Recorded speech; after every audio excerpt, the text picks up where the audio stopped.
Here. Welcome to a special live stream. So we're doing a live stream today. Just getting it all set up here. I'm gonna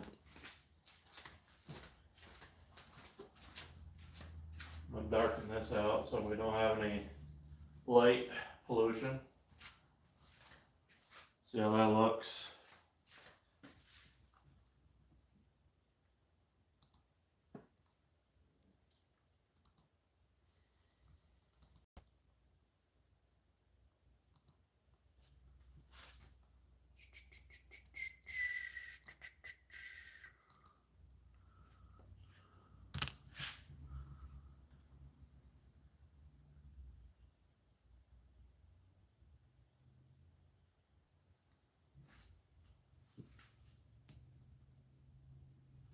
Yeah, still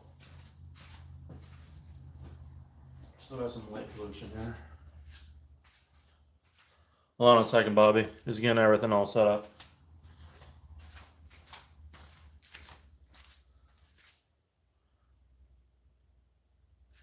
Let's see here. Thirsty Thursday, huh?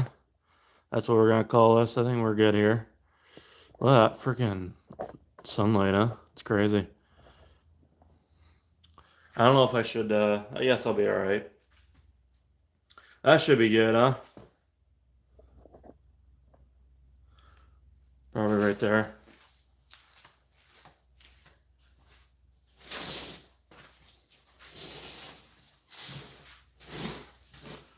When does a big turbo get back on the road? I don't know.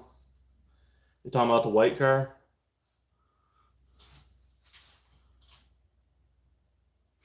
The white car is gonna be a while.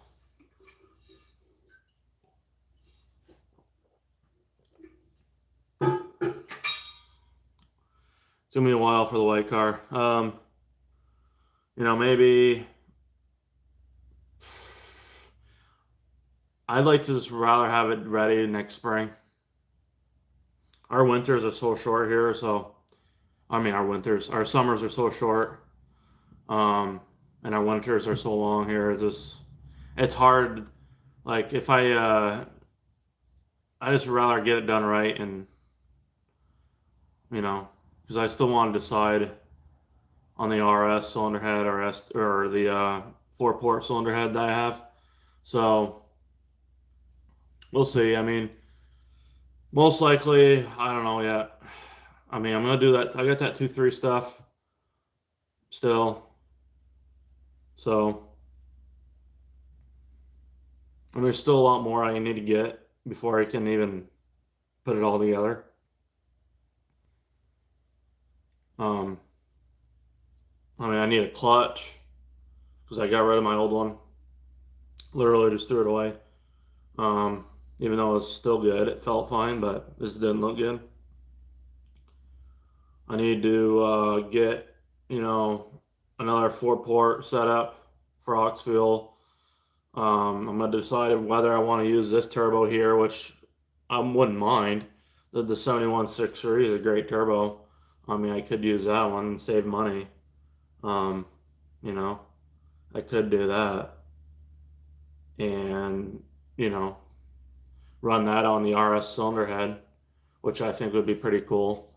I don't believe anybody's done that yet for the Focus ST as far as an RS head swap with a 7163. So, and a 2.3 stroker.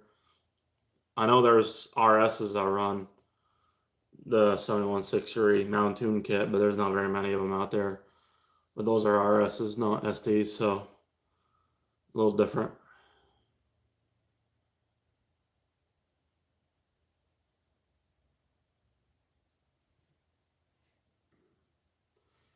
But yeah, I'm trying to figure all that out. I got a lot more to get, so I'm just not rushing it.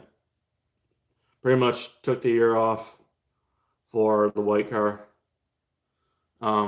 This is the second year that's done. So the first year I didn't drive it was in 2020 when the cylinder 1 compression was low, and I had to save up to build the engine and do everything I wanted properly. So it's kind of what I'm doing now. I just gotta get everything ready for the wintertime, save up, and have it ready for next year. So over there, it's just done right.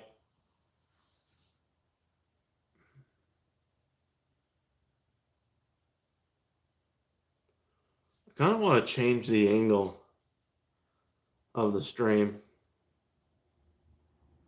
I don't know. Let me just mess around with something here. I just want to mess around with something. I'd rather have it a little bit, I want to see here if I can do this.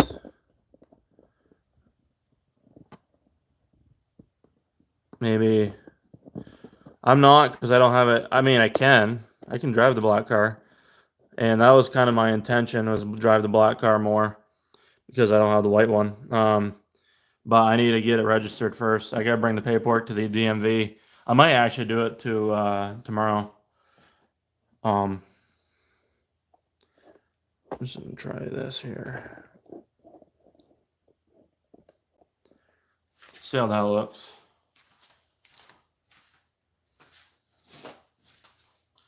Kind of have a different angle.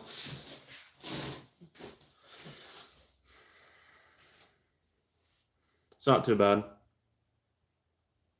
Is this I think the lens might not be clean. Hold on. Let me just clean the lens, boys.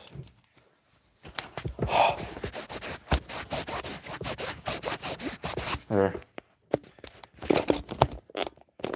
There we go. Shit. Sorry about that. This is kind of being done on the fly, so just bear with me. I like to have it a little bit lower, then angle it up. Is what I like to do. And then bring it up here.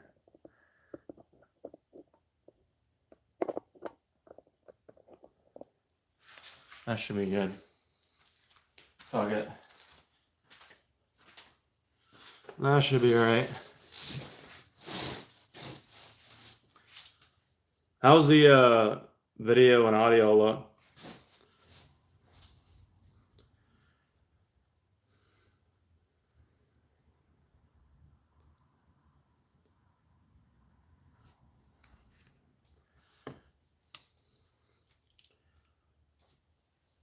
Fucking A.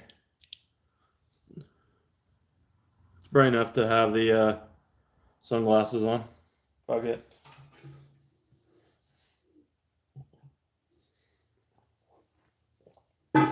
How's everybody's week been so far?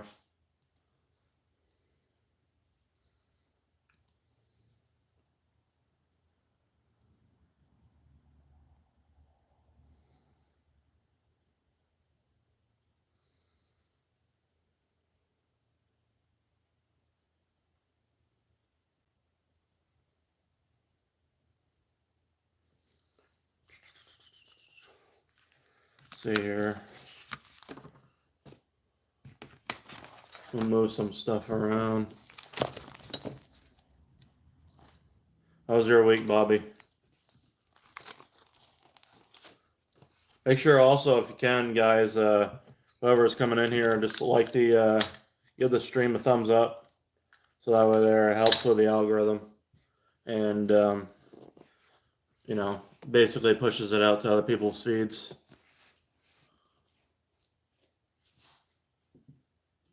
And then let's put this over here. Oh shit. I shut that monitor off. There we go. I think we're good.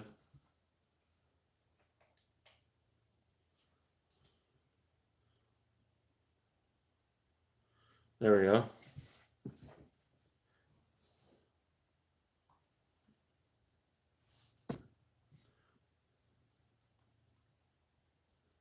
All right.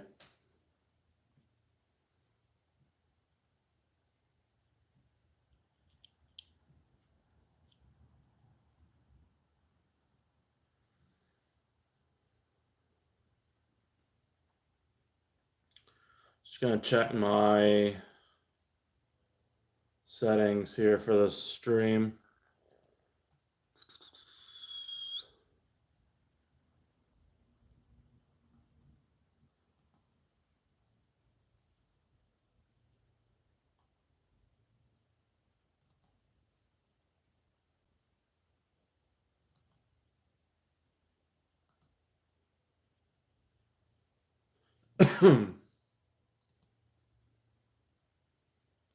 Hey man, how you doing?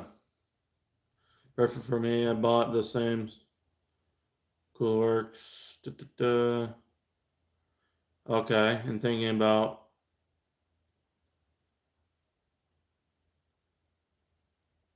um honestly, I mean, if you're gonna buy stuff, I mean, obviously do your research. You know, you can never do enough research on something. That's how I look at it. So you always want to make sure you do enough research before you buy stuff. Um, that's how I've always done things. My philosophy is just do all the research that you can and see what others, have tried out and thought, and then kind of, base that off what you think is going to be the best option or what is going to be the best modification that you can do. Um, so, I mean, but as far as the cooler work stuff, I mean, I've never heard anything bad about it. I don't know what this other stuff is that you're talking about. Gyro discs, drift stick. I mean, I know what the drift. I mean, I don't know what the other thing is there. Um, and then uniclutch. Never heard of that. So I guess I'll have to look some of this stuff up because I never even heard of it.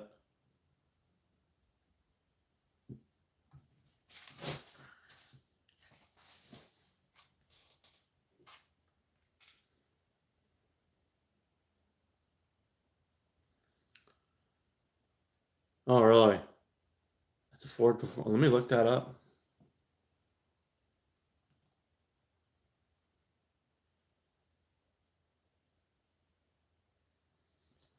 Drift stick.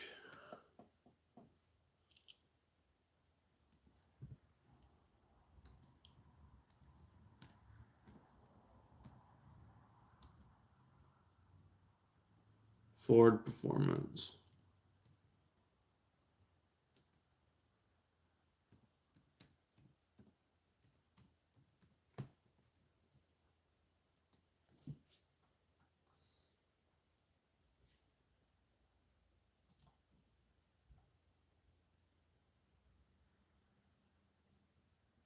Oh, I see. Yeah, that's kind of interesting, huh? So, is it like does it doesn't replace your handbrake?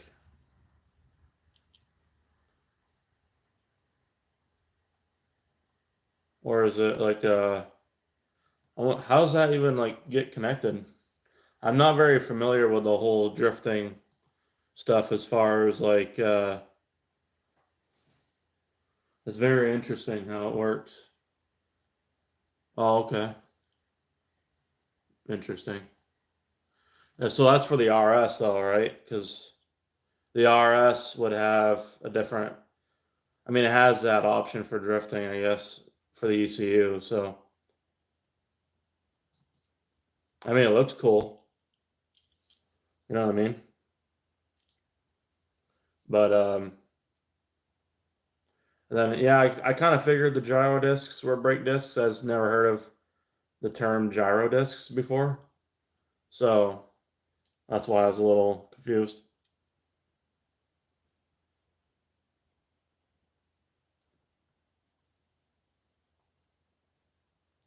Never heard of it. I mean, it's probably just, yeah, I never heard of them. Let me look. Gyro disc. Yeah. You know if stratified flash tunes are good? No.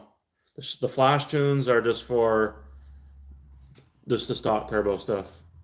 So you would need like a custom Pro Tune or whatever it's called. If you buy a turbo from him, you get like a discount on that. But honestly, you're better off getting a big turbo from Elliott Specialized Performance. He was having a sale on that BNR 71, which was only $1,350. It's pretty insane. So there's that, and then get a tune. Let me look. Stratified.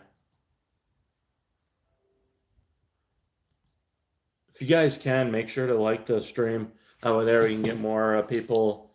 The feeds, it helps with the feeds because they probably don't know I'm live right now. It's kind of a last minute thing. So liking the stream will help. Liking the stream will help with that. So I forgot to grab an Ethernet cable. I was going to grab an Ethernet cable, connect it to this here.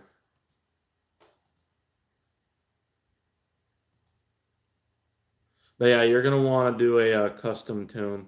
Let me look stratified. We're not lagging, are we, on the stream? Stratified tuning.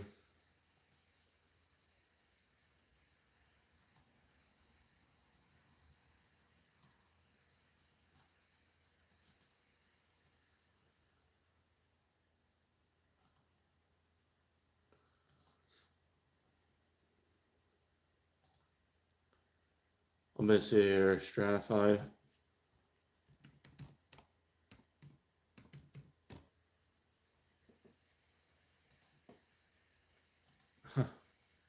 Stratified tuning. All right, so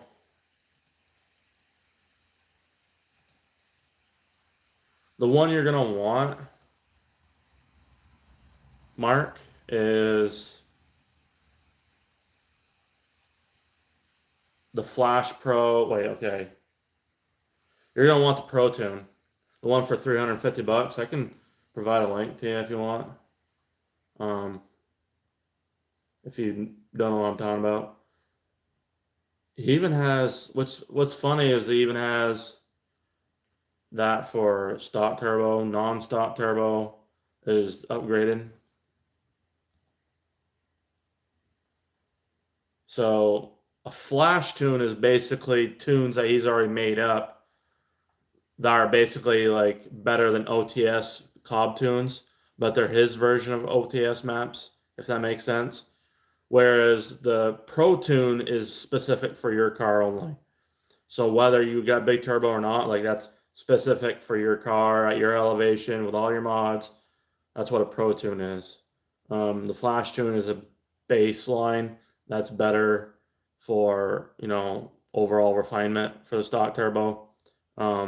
It's better than OTS maps from Cobb, safer for sure. Copy the link. Here's a link to it. There's a link for the Pro Tune stuff. It should work. It does. Okay. Brings it directly to him. Starts at $350, but $350, which is, I mean, it is pricey now. Everyone's tuning has gone up in price, but I mean, you're not gonna be able to beat. You're not gonna beat Alex. So if he's tuning your car. Let's see here. Makes sense because putting big turbo to set up need wait bit tune, so I thought I can run a flash tune. Yeah, I mean you can run a flash tune. I mean you could run honestly you could run any of your OTS maps as long as you don't get into boost. You know what I'm saying? You don't want to get into boost with any of those. But you could run around with a stage 0 map on your Cobb and get whatever you need to do, just run around, drive it normal, break it in, whatever you need to do, and save your money. You're just not gonna be able to like get into it or race anybody or whatever. you're just not going to be able to do any of that.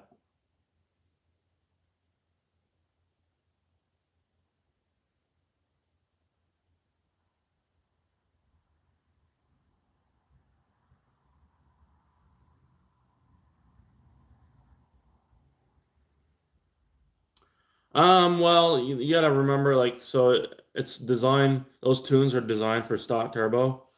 So if you get into boost, it's going to probably lean out, most likely. Does the quality for you guys, if are you guys on I'm just checking to see what my settings. What is the quality right now for your guys' end? Like if you go to check, like go check quality, is it like 1080p or is it 720 or because I have my phone, my camera phone settings, I think at 720 right now. I don't know if that affects the quality of the stream. If it does, I might shut it off and then restart it, and then you guys can come back in. That way, we get a little bit better quality picture. I just don't want to have a shitty stream that looks bad. Um, but yeah, Mark, basically you'll end up running lean, and you could blow your shit up for sure. Um, so 720, yeah, it's not good. Let me I mean, I just don't want it being 720, but I don't know. Oh, you can bump it up to 1080. Okay. If you're able to bump it up to 1080, then that's what I do. That's generally what I do is 1080. I didn't know if it was set at 1080 or not. So we must be at 1080 then. Um, so we're good. Yeah, this is our Thirsty Thursday. Thirsty Thursday live stream. Also, anybody in here that's interested in a Purge line, I got 2 of them left. Right here. So I got 2 Purge lines ready to go right here. Ready to go. $260 a piece. That's the group buy price. Once we're done with this batch, we're gonna make another 4, and go from there. So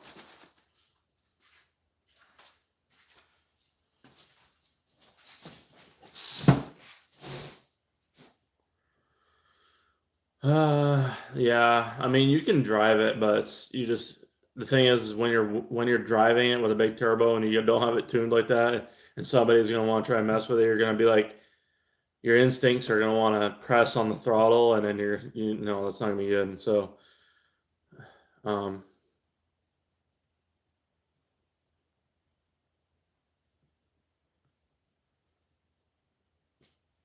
let me go to Facebook here.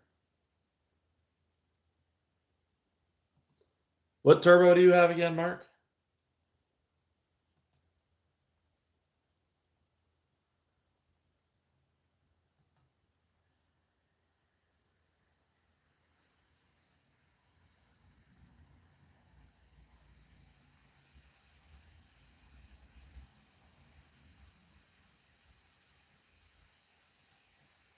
Okay.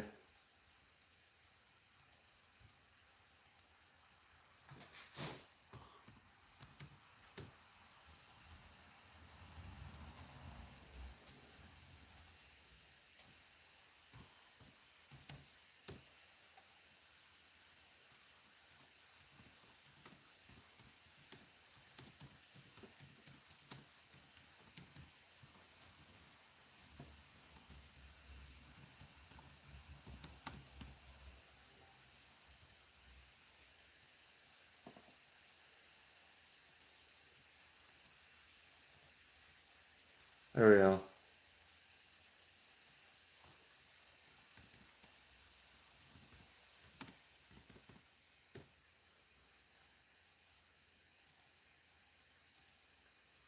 Let's see, GTX 2860. Hell yeah, that's a good turbo. That's a good turbo right there, huh?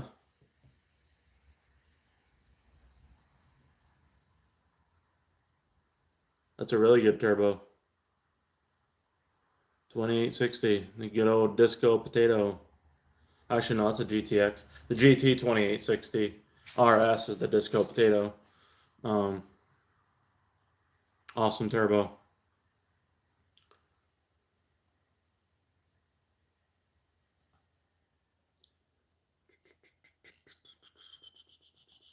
Let's see here. I gotta check something. But yeah, let me see here. Just checking on something here, boys. Um,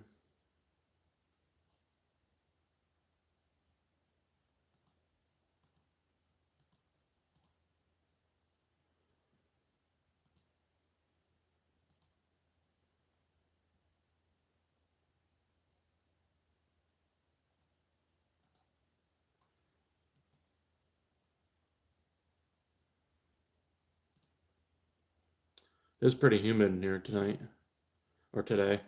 It's pretty humid.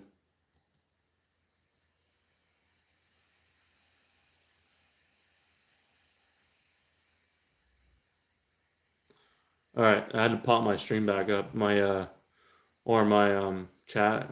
I lost it for a second. Would it be wise then to load up a tune and out into the eco or it lowers boost? Yeah, you could do that. Yeah, that would definitely be probably the best option. If you get into boost is the lower boost eco map. That would be fine because then it'd be such a low boost that um, it wouldn't really affect your air fuels a lot, being that low. So I mean, you might feel more power, but it's not gonna be enough to like blow your motor up and stuff because it's not in, it's not like past 10 psi, right? It's like 8 psi. So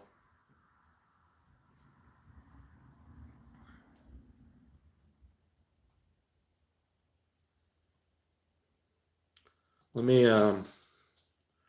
okay, purge lines available to purge.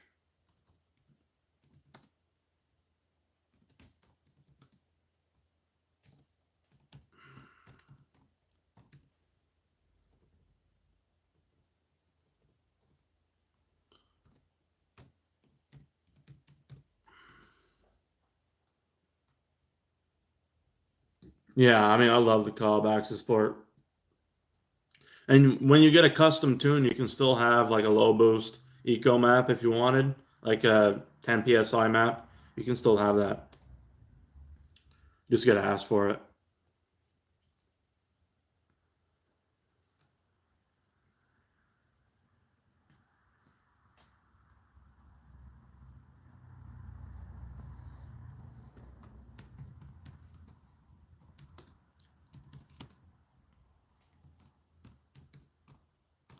I'm just putting some information in the chat right now.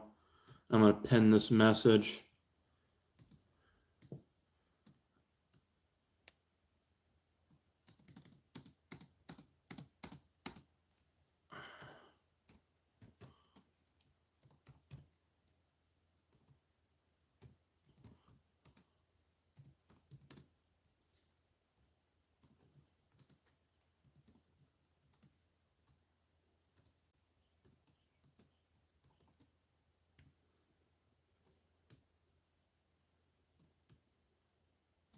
What is your power rolls anyway?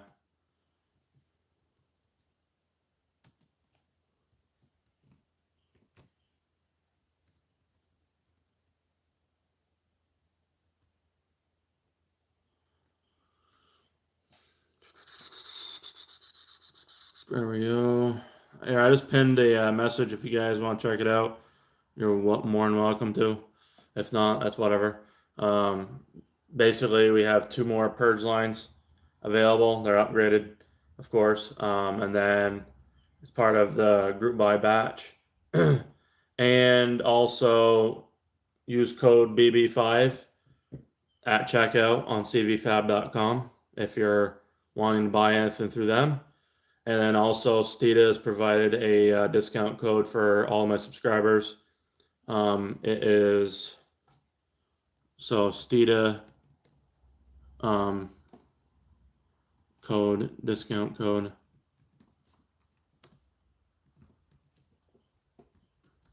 is SF 2025. That's that right there. For anybody that likes the Stita, do you give him a message about the EFR? Yeah, I did. Yeah. I don't have any extra manifolds. As far as I do have that 2.0 manifold, but I don't have the actual adapter. Like I can show you what I have. So I have this right here, but I really don't want to give it. I don't want to just give it away because that should work if it's long enough. I don't know. There might be a yellow one too. That might be. I have no idea. So hold on a minute. Let me see if this is gonna work. Where's the Ethernet plug-in? Should be on Over the here. side. Okay. Right here, ain't it? I think it's right here.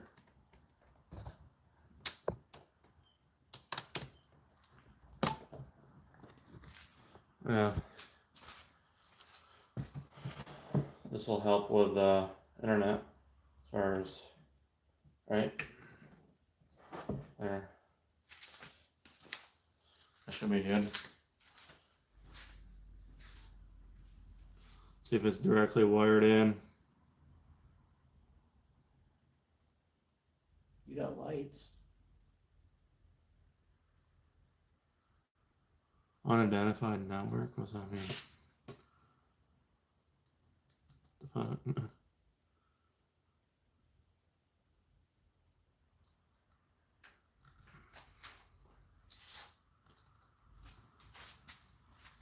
Here, let me. You have it in the 2.5 one. Well, 2.5 is enough. What else should have it in? I don't know. What is this? WPS? I don't know. That's a LAN. Oh, I think this would be. that should be fine. I should be fine. Yeah. You know? That should be fine. Okay. So, I just don't know. Is that. I think we're good.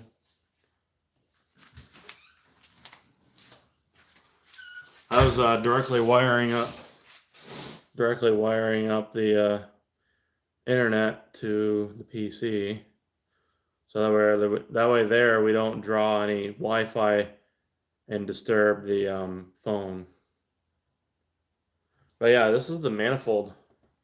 Is the stream okay? This is the manifold that I have for the 2.0 EFR. These are not being made anymore.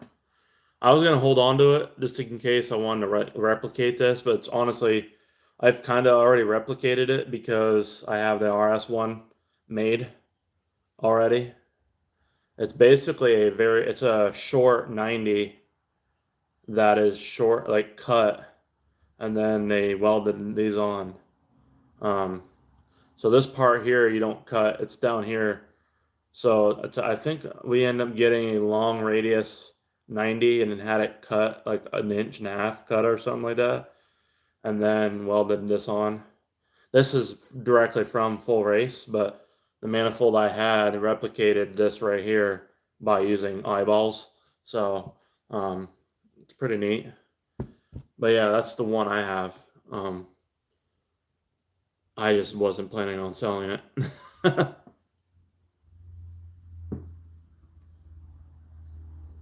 You know what I'm saying?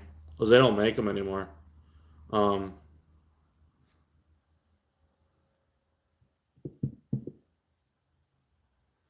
mean, I could easily have another one of these made.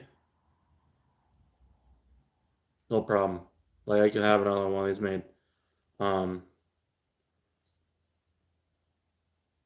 But if I the thing is, if I had these made, like nobody's gonna want to buy them because nobody's running EFR kits, really, because not many people even bought them because they're the most expensive turbo kit out there, other than what CPE had to offer. It was kind of crazy. But yeah, I mean, they were top of the line, and now the G series stuff is kind of taking over. And I don't really blame it. I mean, the G series is external wastegated, so people love that.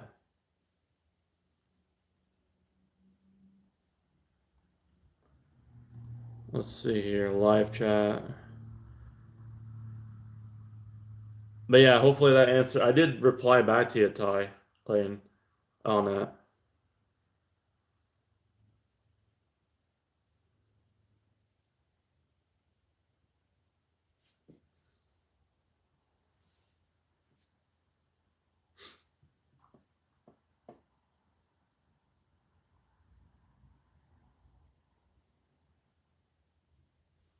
Let me see here.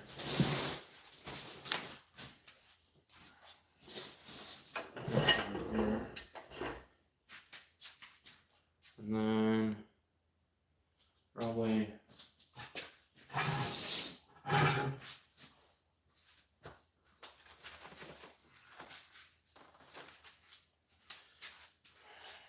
put this over here.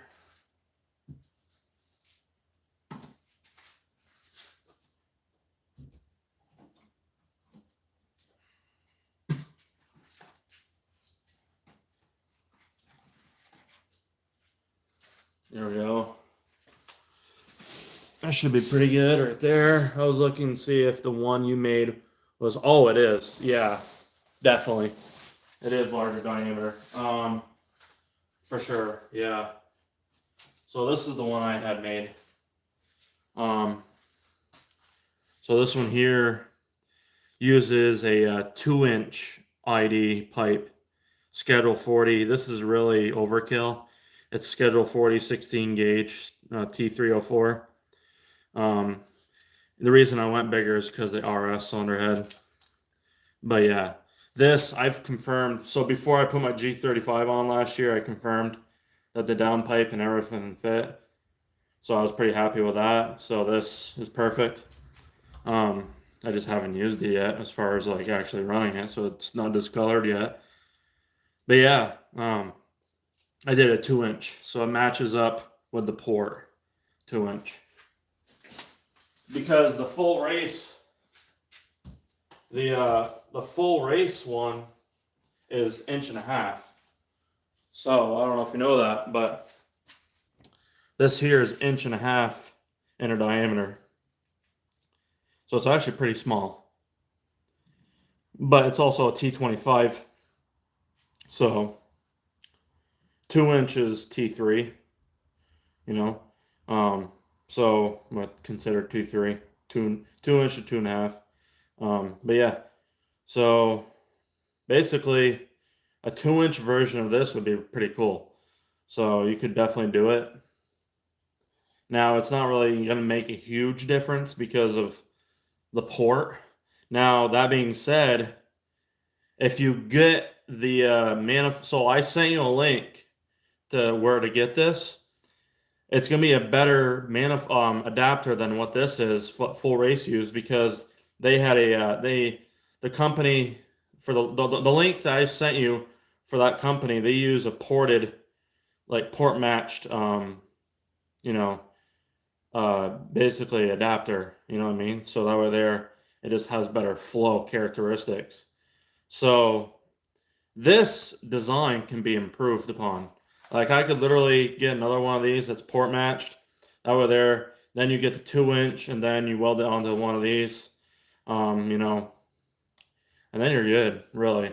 I mean, so like there's definitely horsepower to be made by just upgrading this design right here. So,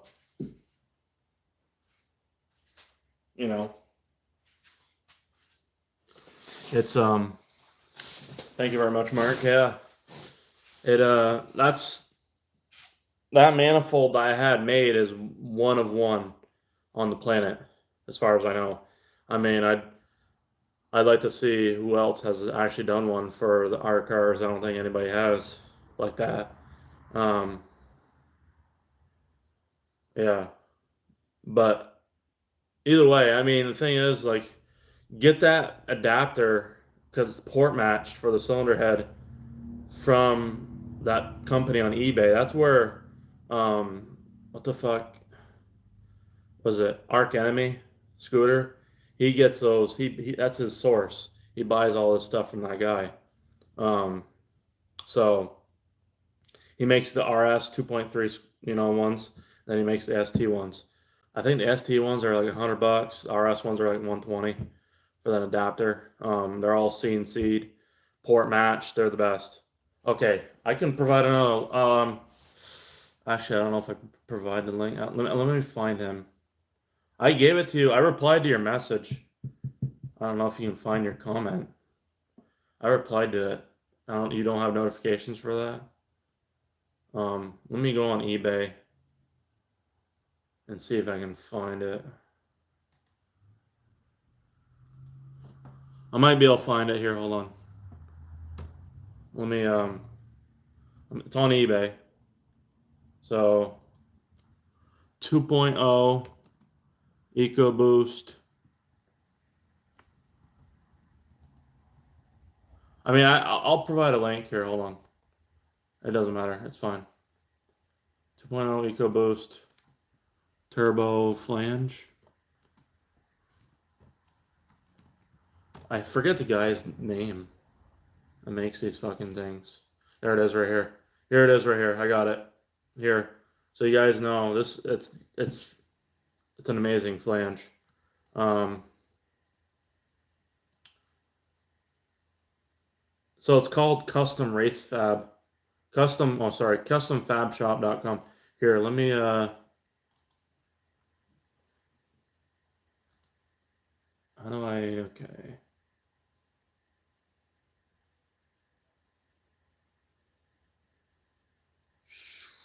Copy link. Okay, here it is. 2.0 flange. This is gonna be the one you're gonna want right here.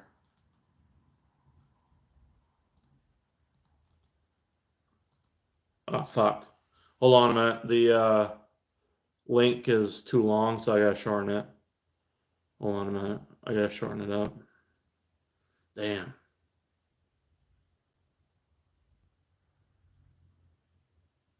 It's a long link.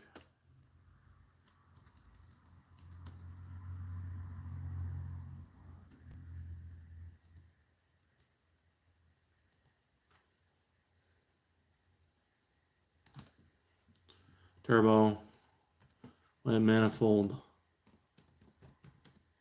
flange.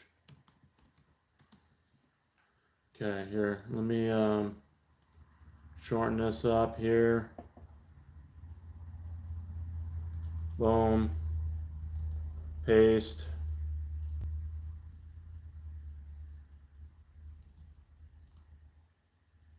Copy.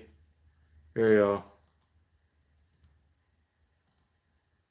There it is right there.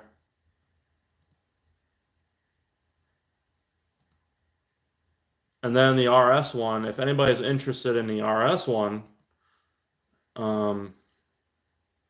here he's made some revisions to them. The RS one is right here. Hold on. I can let me no problem, man. You can tell, see how the difference is? I mean, if you guys look at that manifold and compare what I had, you can like literally see the difference. I mean, where's the manifold I have? So like this part right here is all ported out. It's a really nice piece. I mean, that's where I got my adapter from for that RS flange. Was from them. He's literally the only one that does it, so it's kind of crazy. And here's the 2.3 EcoBoost. 2.3 EcoBoost flange.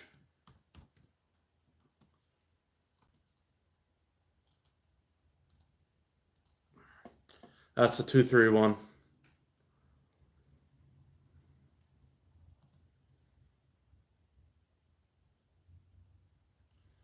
Yeah, I mean, for $100, you really can't beat it.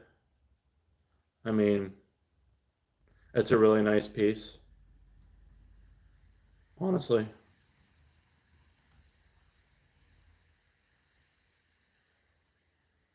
Um, and I mean, to be honest, I might actually end up buying one and then remaking a manifold for the EFR that would be approved, like improved upon.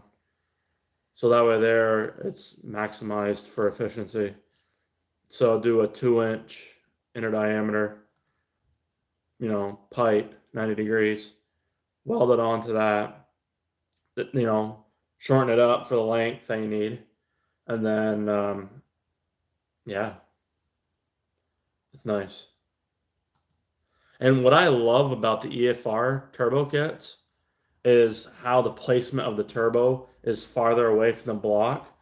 So it's not putting all that heat on the block from the turbine. And then also, like you can actually customize your oil drain line. You don't have to you don't reuse the OEM one, because if you can't even make a custom OEM drain line for like the G series turbos. The only upgraded version one you can get is the B&R, which uses O-rings, which is nice, but I'd rather have a better oil drain line, which I made. It was a -10 oil drain line. You can even do -12 if you wanted, but -10 is big enough. It's 5/8 inch in diameter, and that's what they recommend for the EFRs. So I did like I can show you. I don't know what you've done to yours, Ty Clean, but my drain line, I literally have. Yeah, I'll show you.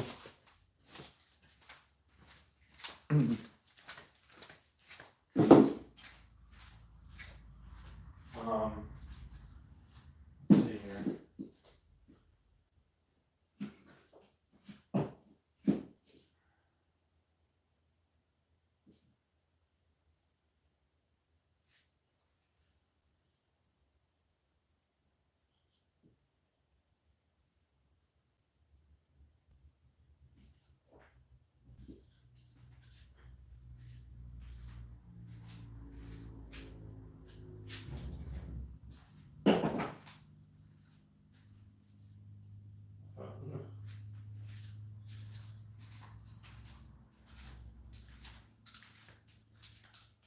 So let me see here. Is this like the same? Just the same? Literally? Literally the same. Okay, so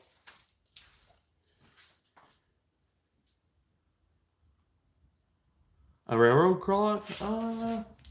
It could be. I don't know. It's old. So I had bought in my grandfather's place, and that was in there. I don't know. You probably know more about it than I would. It's called regulator. I don't know. It's pretty neat, huh? It's pretty neat. It works still. It's got a dead battery in it, but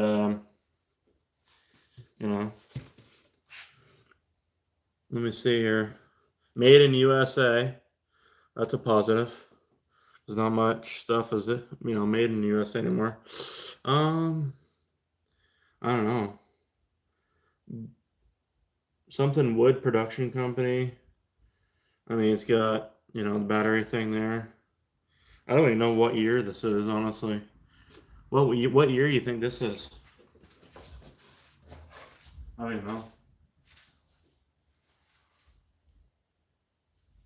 Honestly, might put it.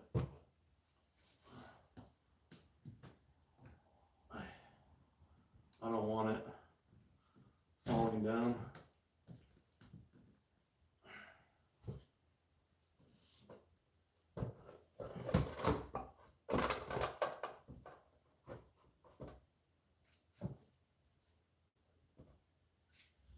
There. Yeah, but yeah. So this is the one I used. So I got these, they're called Treadstone. So they got these O-rings. They're dash 10. And basically you just reuse your threads or your bolts for your block. But yeah, I have this right here on the turbo. This is for Ty Clayton on the EFR turbo. I have this barb fitting dash 10 to 5/8, and I just have it where it's going like this, and it connects to a straight fitting on here. Now you could also either do that, or if you want to make it even easier, there's multiple ways of doing it.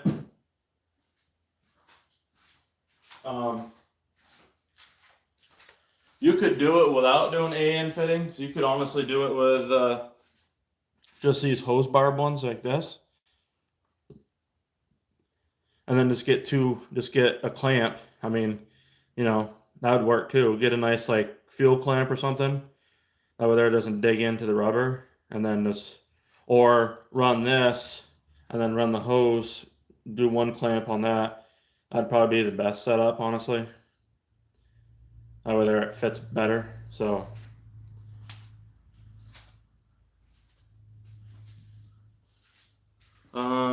just looked at the road, looked like road. Sorry. No, you're good, buddy. Don't worry about it. You're not distracting. Yeah, I don't know. I don't know if that's a railroad clock or not. Honestly, I don't know. I'm gonna put it back to my old settings here. Let me see here. My old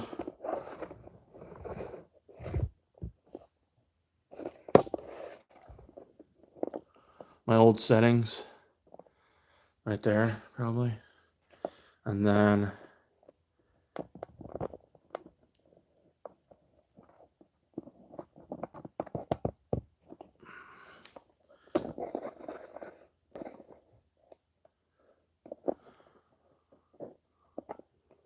I think that'll be good. And then get rid of this right there. I think that's good right there, huh?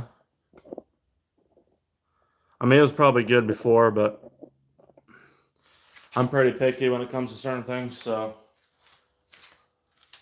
And if I have, like, watch, if I turn this light on right here, it'll be, like, really overpowering. And you guys just saw my beautiful stomach. I don't know, that might be alright. Is it too overpowering, though? I don't know. You know what I'm saying? Like, it might be too much light.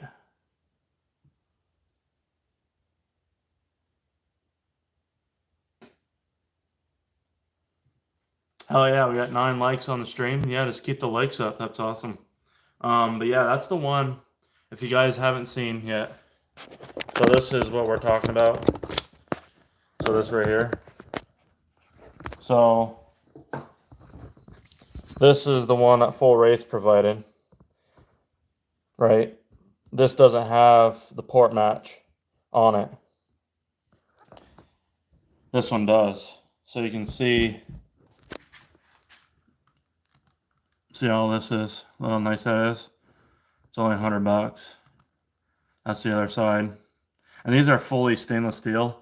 This isn't stainless steel. Like wherever they got these ones aren't stainless steel because it's actually corroding. So it could be a 409 stainless too, who knows? But it's pretty cheap, honestly. But these are the best ones you're gonna get right here. And then they have the RS ones. Where is it here? There's actually 2 different RS ones. So this is the one I have on mine. On the manifold I had made, the split design version, which doesn't matter really, because that's how the RS twin scroll is anyways. But this is like the port match flow, and then then you got one that's like an open design, Let's see here. This one here. This one here is not bad either. So this one's like a fully open design. And then it's got that a 2-inch. I think he's got one that can do a 2.5 too. Like a 2.5 inch. Let me see. Yeah, this is oh, here we go. So here's a 2.5. There's even a 3-inch one, which is insane. So that's a 2.5-inch one right there. That's crazy. And then you got this big bastard right here. You know, basically, it's like the Grand Canyon. You can shove a 747 in the Grand Canyon, and there you go. So, there's that fucking thing. I don't know what the hell you'd want to do with that other than stick your fist in it, probably, but that's about it. I don't know. But this one here is good enough. But yeah, so there's the black car that I rebuilt. Let's see here.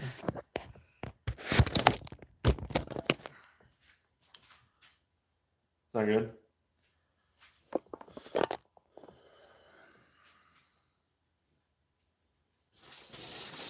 All right. Yes, sir. Thirsty Thursday, everybody. Where's everyone's drinks at?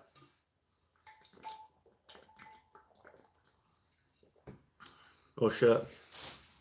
We want a little bit turned.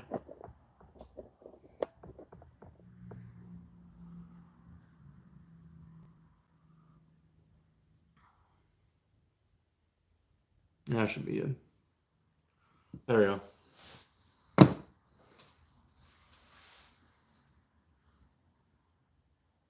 Hell yeah. So how's everybody doing this week?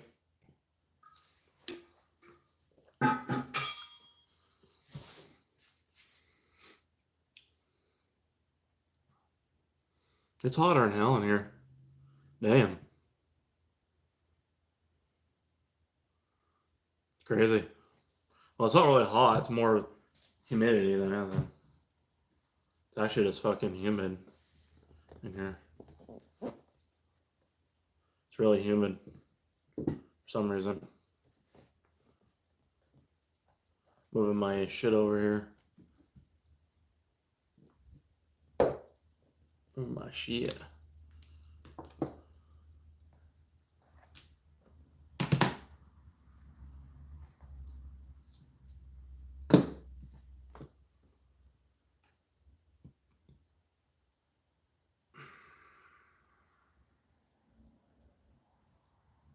Oh, that's awesome. Hell yeah. I've never seen the Blue Angels. Never seen them. We're going to Tennessee. So we're heading to Tennessee. What is it? I think August 6th or 4th. We're leaving. And then we'll be back around, the week after we'll be back. So, but we're going to Gatlinburg. And then we're going to go say hi to Anthony or Boosted Maverick. We're going to go meet him. Hopefully he stops by here at some point. Yeah, we're going to go say hi to him and,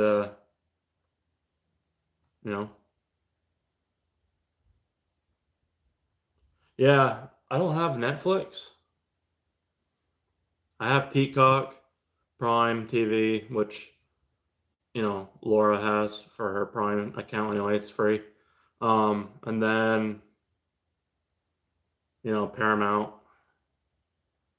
because we're watching Landman and Yellowstone and all those crazy shows. I love Landman. Landman's probably one of my favorite. And then it was Yellowstone, and then it kind of got into like the Yellowstone after like season 5, like around season 5, it just started kind of getting Speaking of shows and movies, who went and saw Jurassic World, and what's your thoughts on it? I've seen it. I actually watched it twice. I brought my son there to watch it, and then I brought my girlfriend's oldest grandkids to watch it. 1963. Is that ain't released yet though, is it? I thought it was supposed to be 1943, not 1963. I thought it was 1943 because they did. Oh yeah, I mean 1883. I really love. I love that old Western stuff. And then the 1923 series is probably the best one. It's got 2 seasons. I don't like how it ended, but because it led up to a big, like, it led up to this thing, and then it's all of a sudden, like, just the way it ended is kind of a disappointment. But it was a great series. Um, the 20s were insane. Uh, you know, and then I think 1943 is the next one. You know, um, I don't know when that's coming out, but yeah, I think it's isn't that supposed to have what the hell's his name in it? Um, Jesus. Yeah. So, well, if you want to do it in order, go 1883. Technically, it's 1883 is the first one. 1883, and then go 1923, and then watch Yellowstone. But 1943, yeah, I don't know. I mean, there's ways of doing it. It's a lot of catching up if you haven't watched it all, but 1883 goes by pretty quick because it's like just one series, one season. So,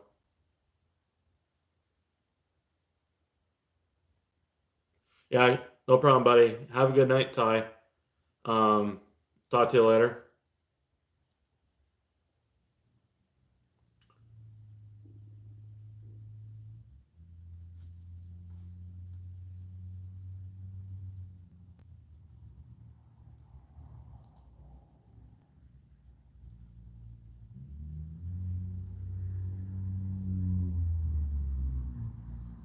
Hell yeah, brother.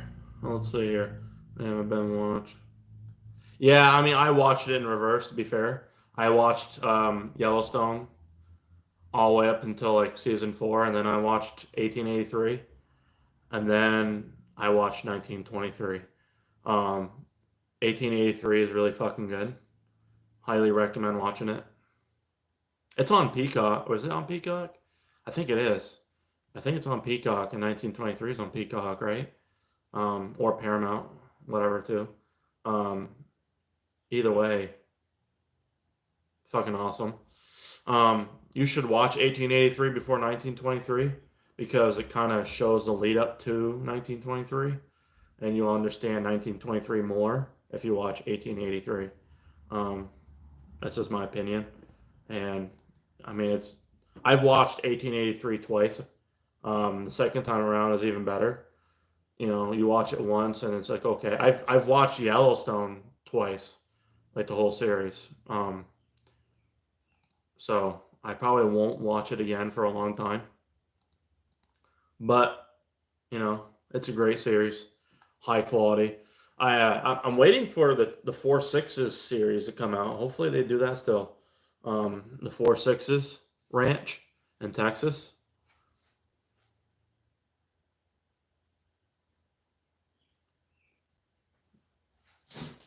That'll be pretty cool.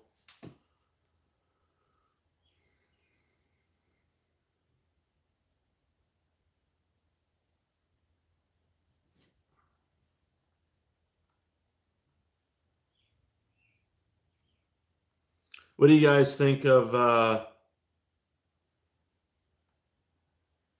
What do you guys think of Dodge returning for the or Hemi returning? Was it 2026? I gotta sneeze. Oh shit. Woo.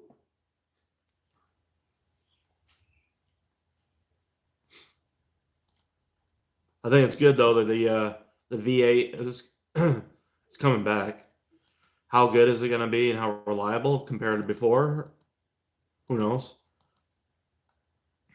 I'm sure there's going to be some modifications that are going to be done to make it more efficient for EPA standards.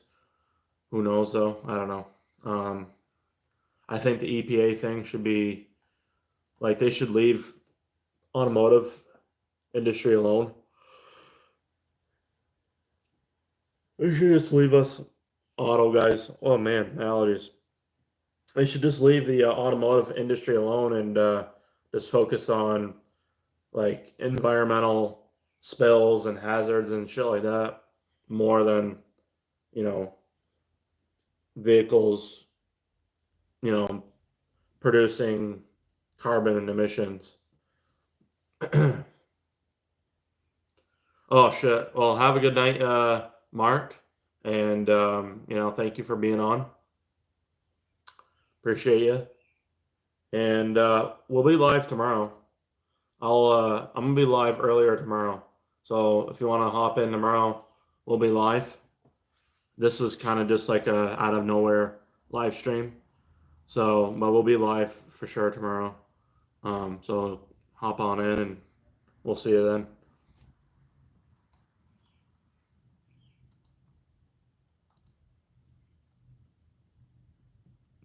Have a good one, buddy.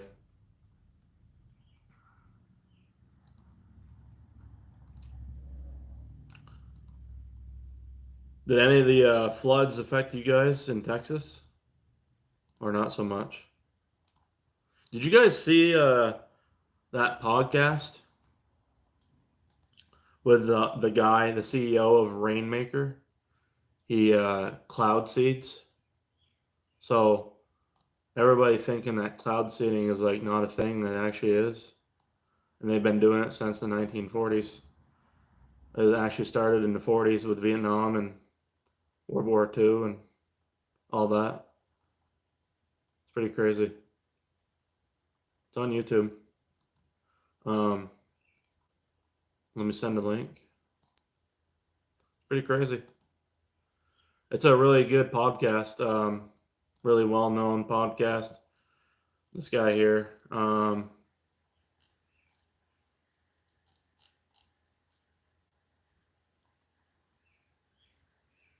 The Sean Ryan Show. I'm sure you guys know who he is. Let me see. YouTube. Pretty crazy.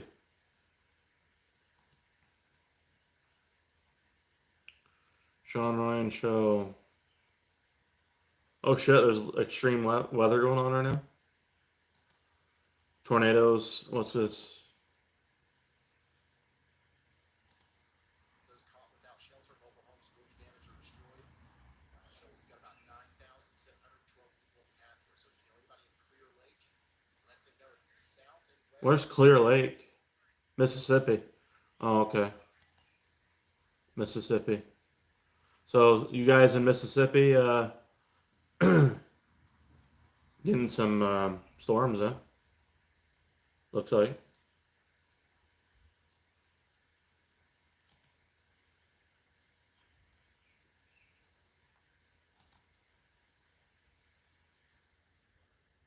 Hey, buddy, how you doing? Is it how do I pronounce your name? Is it J Xavier, or I can just call you Badillo, I guess. Brand new here, just got an ST 2017 ST1. She has the following stuff. Hell yeah. Have you watched my new series, the 2025 best mods for your money and reliability? That will really help you in modifying your ST properly. But if you have some stuff done to it, then that's great. You know, watching some of the videos will help for sure. Help you save money. So you got a 4-inch. Okay, well they don't actually. Okay, wait, 4-inch CPE. I think it's 3.5. You probably have the 3.5 one. They have a 3.5 and then 5.5. Full intake. Okay. Canon filter. Which intake tube is it? Do you have? Downpipe. Catless or catted? Gretty full exhaust system. Nice. Gretty's pretty hard to find. JBR cold side blow off valve. Okay. I used to have one of them back in like 2018. That's pretty neat. Hard to install, hard to deal with, but it's hard to get to the blow off valve, but whatever. A lot of people like going that route. Radium oil catch cans. Okay, those are expensive. Yeah, they're top of the line for sure. NGK one step cooler plugs. Okay. Cobb rear motor mount. That's very common. Probably the most common rear motor mount. Mishimoto coolant reservoir. Okay, yeah, I have one of them. Steeda lowering springs, clutch modified. Don't know brand or stage. Interesting. Catless. Don't know the intake brand. Okay. Um, yeah. I mean, nice. Stock turbo. I'm assuming.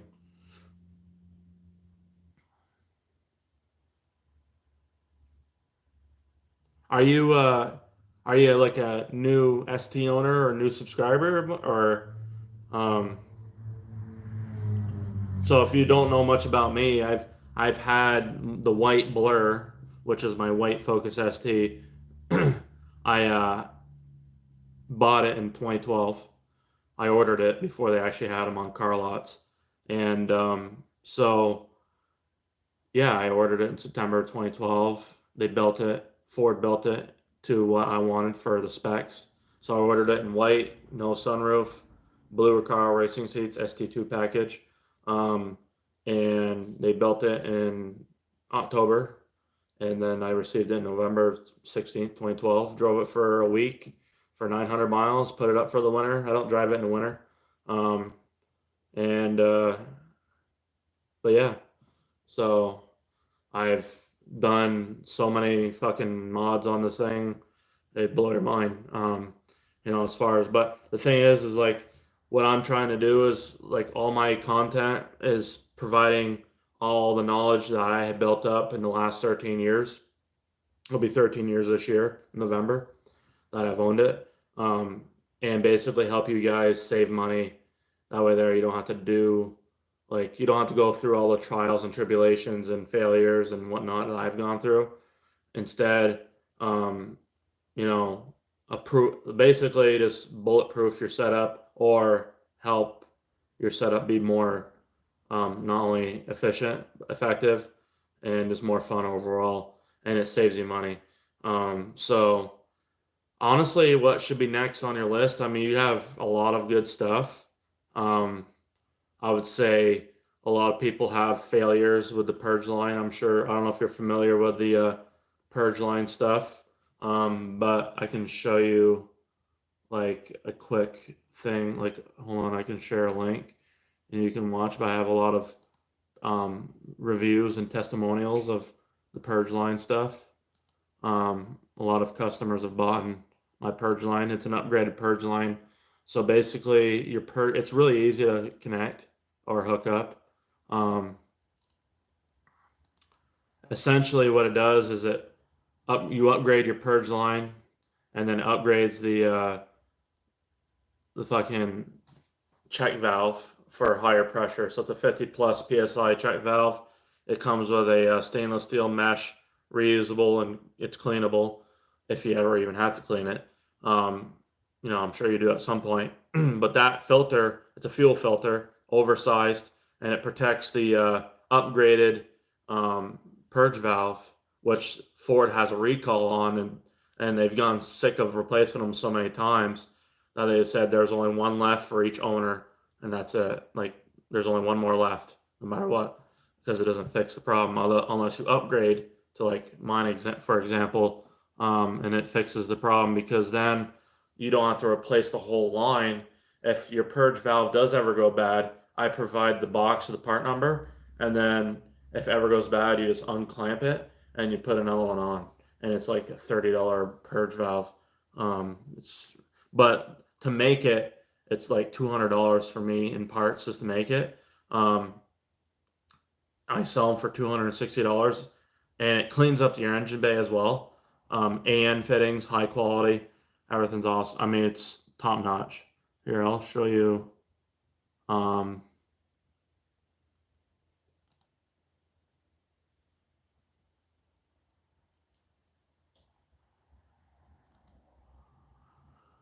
Let's see here. Let's see. This one here is good.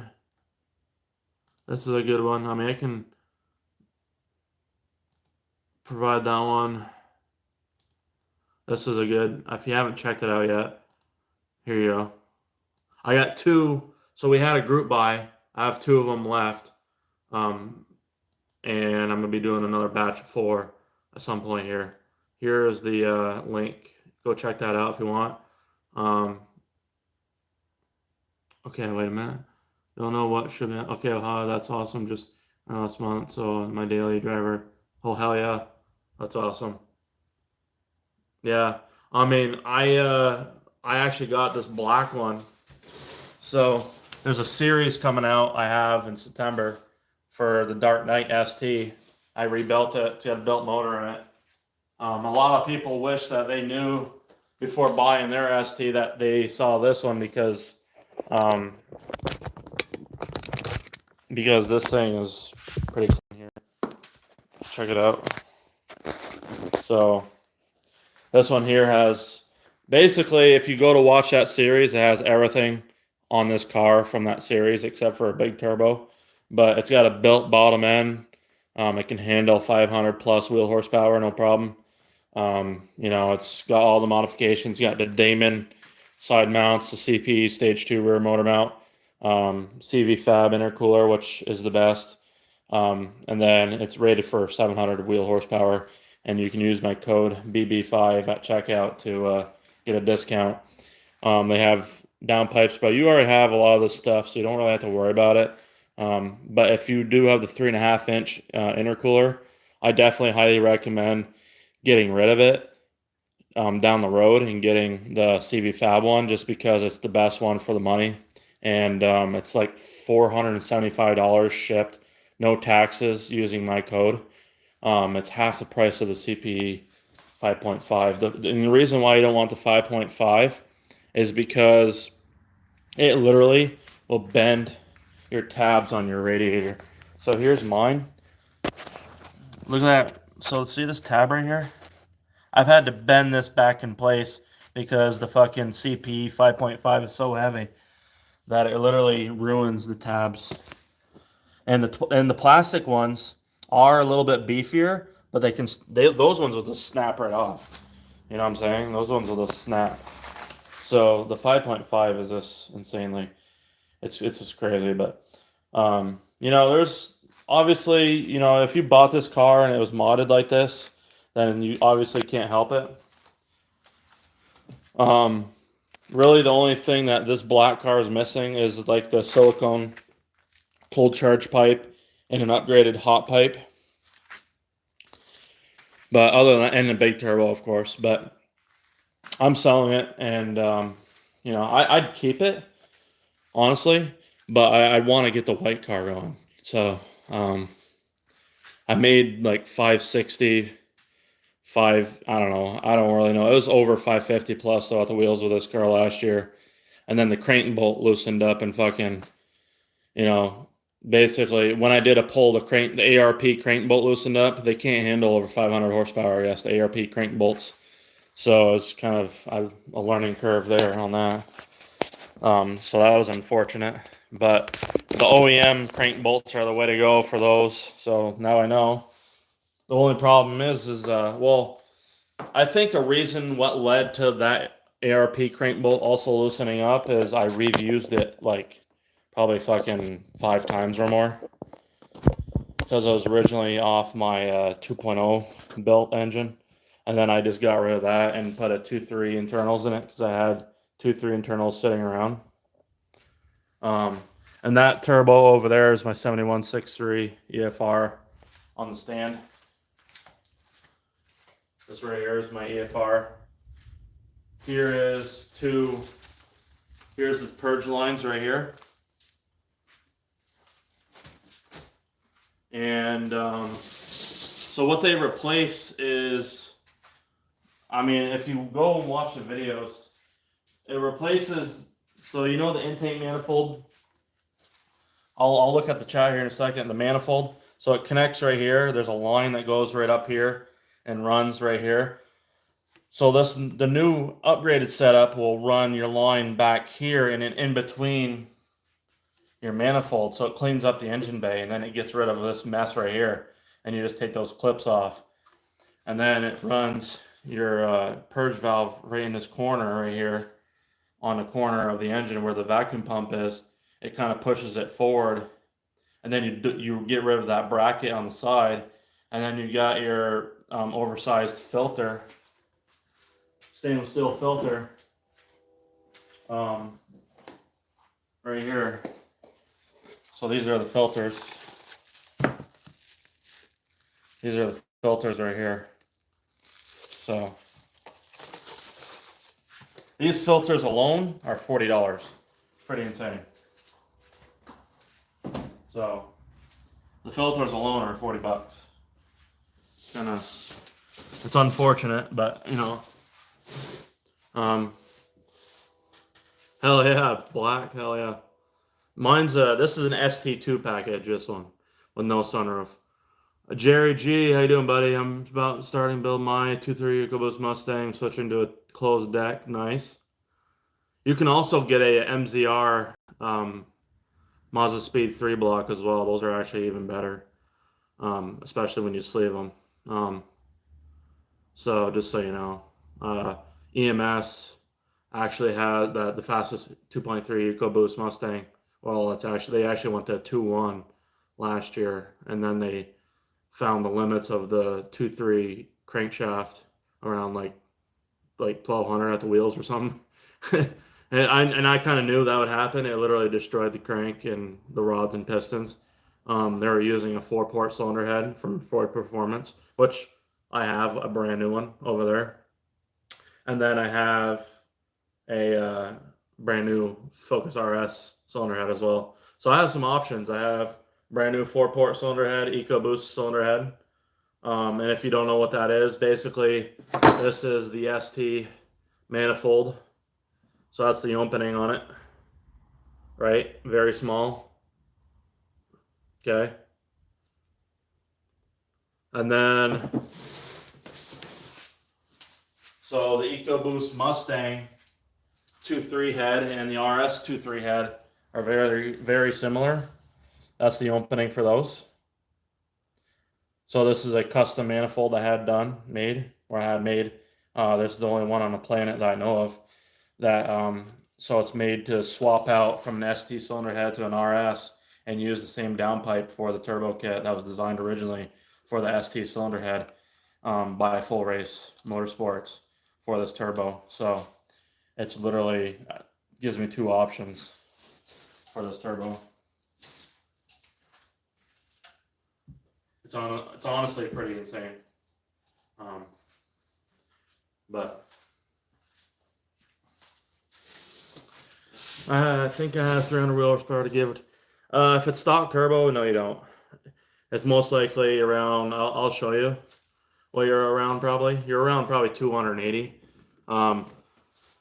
In order to achieve 300 wheel horsepower on a KO3 on these STs, you have to literally upgrade your internal wastegate to like IWG 75 wastegate Turbo Smart, or preload the shit out of it to hold all the boost.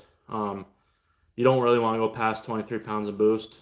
25 is the max for the KO3, but 23 is like the safe, reliable max number. This is a dyno sheet from 2013. So this is the only dyno sheet I have as far as like legit. It was 269. This is with SCT programmer. I'm trying to hold it up here. So this is SCT programmer X3. This is before I got the Cobb. You gotta remember, guys, like I got my ST before Cobb even came out with the intercooler. They're the first ones to come out with a front mount intercooler. And I also got my car before Cobb even came out with their V3 or whatever for our cars. So I was trying everything. I was trying to squeeze out whatever I could out of the car before shit was being released. But yeah, this is with stage 3 bolt-ons. Literally a green filter, an intake tube. So the torque on the KO3s drop like, so let's see right here, after 4,500 RPMs. It's pretty insane. Now the Cobb, the difference between this and what the Cobb one you're gonna see is you're gonna probably have a little bit more horsepower off the Cobb if you're running stage 3 93, but you're definitely gonna have more torque. You're probably gonna be around 330 foot-pounds of torque. Mine was 315. This is on a dyno jet, but the Cobb OTS maps provide around 330 foot-pounds of torque typically. So, and then compare that to like a big turbo. This is a big turbo. So this is a built 2.0. So what I mean built by, it's a forged bottom end with a stage 2 exhaust cam and OEM intake cam with the 7163 EFR. So it's 361 horsepower. And then, oops, I'm trying to get the angle here. There we go. So it's like 360, 360 on the torque and horsepower. You can see how flat that torque curve is right here. Like it's pretty flat. So that's the max on the OEM high pressure fuel pump right there at sea level. Far as like max safe limit. You could probably go through 70, 380, but you're really on the edge of knocking. And then this is maxed out safely for the 4-port aux fuel on 93. You can see the torque curve even more flatlined.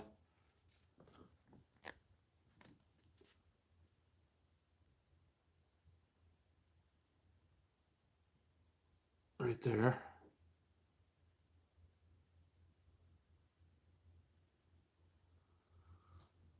But yeah, you can see the torque is really nice and flat. And the reason why that is because not only is it a big turbo, but it's also got a cam in it. So the cams actually help efficiency a lot. What do I need?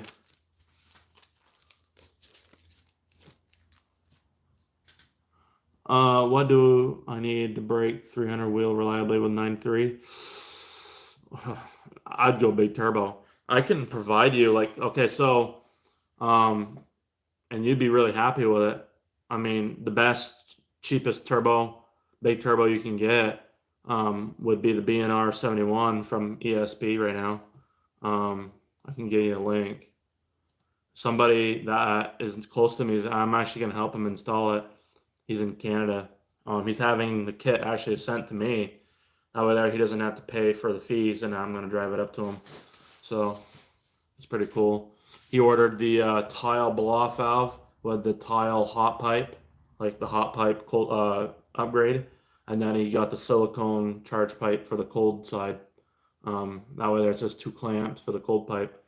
Way nicer. ESP. I can show you what he got exactly though.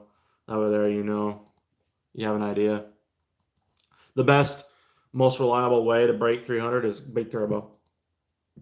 That's your best way. Other than that, you're just putting the stock turbo at risk, and you're also pushing a lot of heat to the cylinder head, which is going to cause it to crack. So this black ST right here literally had a stock turbo all its life. They replaced the turbo because they didn't know what was going on, and then they replaced the engine with a 50,000 mile engine. Well, actually 48,000. It has 50,000 miles. And then they cracked 2 cylinder heads within a couple thousand miles. And the reason is because he had a stock downpipe and a stock intercooler. And it was just on a stage, he had a tunes for it. He had so you don't want to run a tuned ST with no intercooler upgrade or downpipe. All that back pressure and all that heat in the cylinder head will make it crack, or it'll crack your pistons, one or the other. It can happen. It's actually more reliable to run a bigger turbo with the proper mods for sure.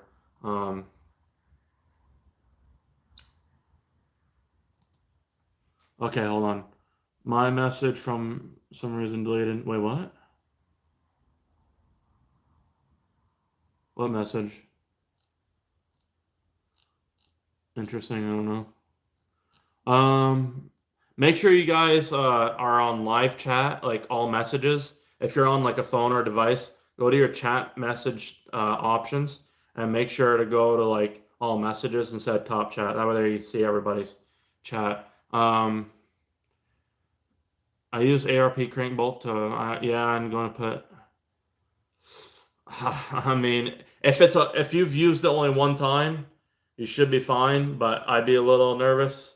Is it keyed? I mean, the thing, my setup was keyed, so luckily nothing got ruined other than my flywheel got all fucked up because the bolts, it got all out of balance and shit, and also the keyway on the harmonic balancer got all fucked up, so I have to replace the harmonic balancer. Other than that, the engine's fine. Like the rods, pistons, the bearings were all fucked too because of the balancing, but yeah. Other than that, I mean, I reused my bolt a lot, so that's probably one reason what led up to that. If you haven't reused it much, like maybe once or twice, I'd say you're probably fine. But I'm gonna tell you right now, like I'm telling you, you probably should take it off. Once you get everything finalized, have it at top dead center and get that bolt out and put a new OEM one in. If you're going to push over 500 horsepower, that way there you don't have the same problem that I had. I just hate to see that happen to anybody else because I'm telling you, like after that happened, I almost wanted to sell the car because it pissed me off so much because I put a lot of hard work and dedication in that setup. It was literally like my best setup I've ever had. Yeah, I cut some corners, and I'm not gonna do that again. As far as like part number, I can provide it. Yeah, hold on. Let me so that Jerry, wait, who, uh, Xavier or whatever, Badello. Here, I'm gonna provide a link for you. Over there. Hold on a minute. I just want to provide a link for him because he's looking for a big turbo setup. So hold on.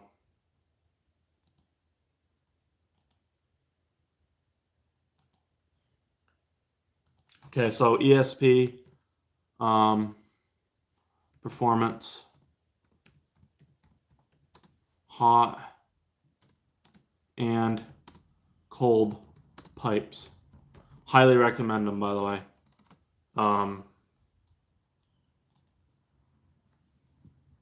Highly recommend it. It's on sale right now. This is the that's the hot pipe.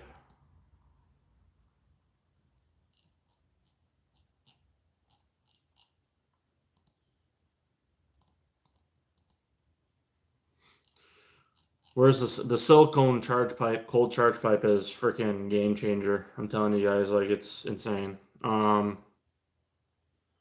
Here's the silicone cold pipe right here. Silicone. It uses only 2 clamps.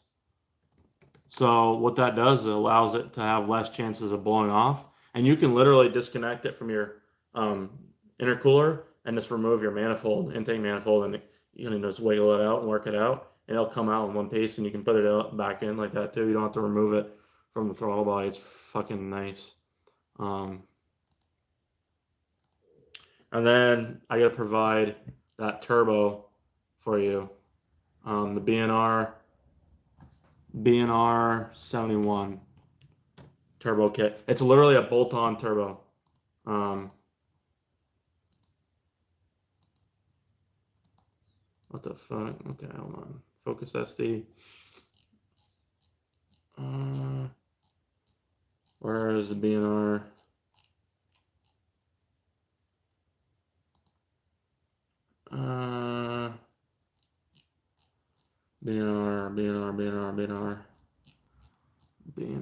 B&R.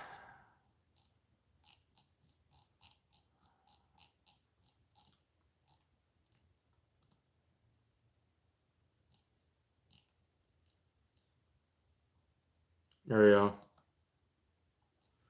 There she is right there, boys. $1,350. It's still $1,350. This turbo can make 480 wheel horsepower reliably. For $1,350 for a drop-in turbo, that's fucking insane for that price. They're generally $1,800. It's on sale right now. So I'm telling you, if you guys want to upgrade to a big turbo, get this turbo right here. And then get the charge pipes with it. I'm telling you, it's the fucking best way right now. The cheapest. That's gonna be better than getting a Pulsar, and it's gonna be better than getting, you know, one of them eBay turbos. So, and it comes with, it reuses the OEM KO3 lines, and then, and it comes with an upgraded B&R O-ring fucking line, which you can also use on the G Series turbo ATP kits. So Focus ST OEM crank bolt, which is the same as the RS 2320 is the same crank bolt. Hold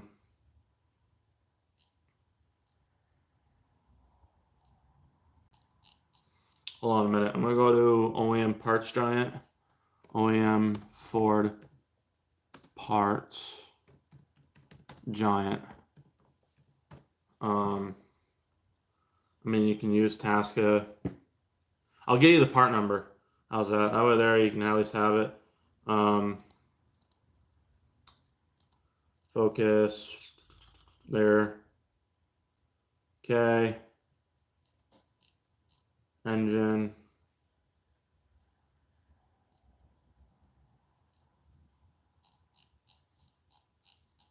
I can't even just go to fucking crank bolt. I mean, the hell.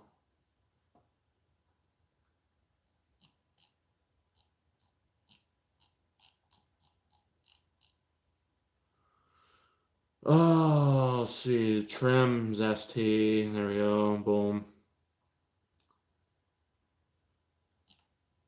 And then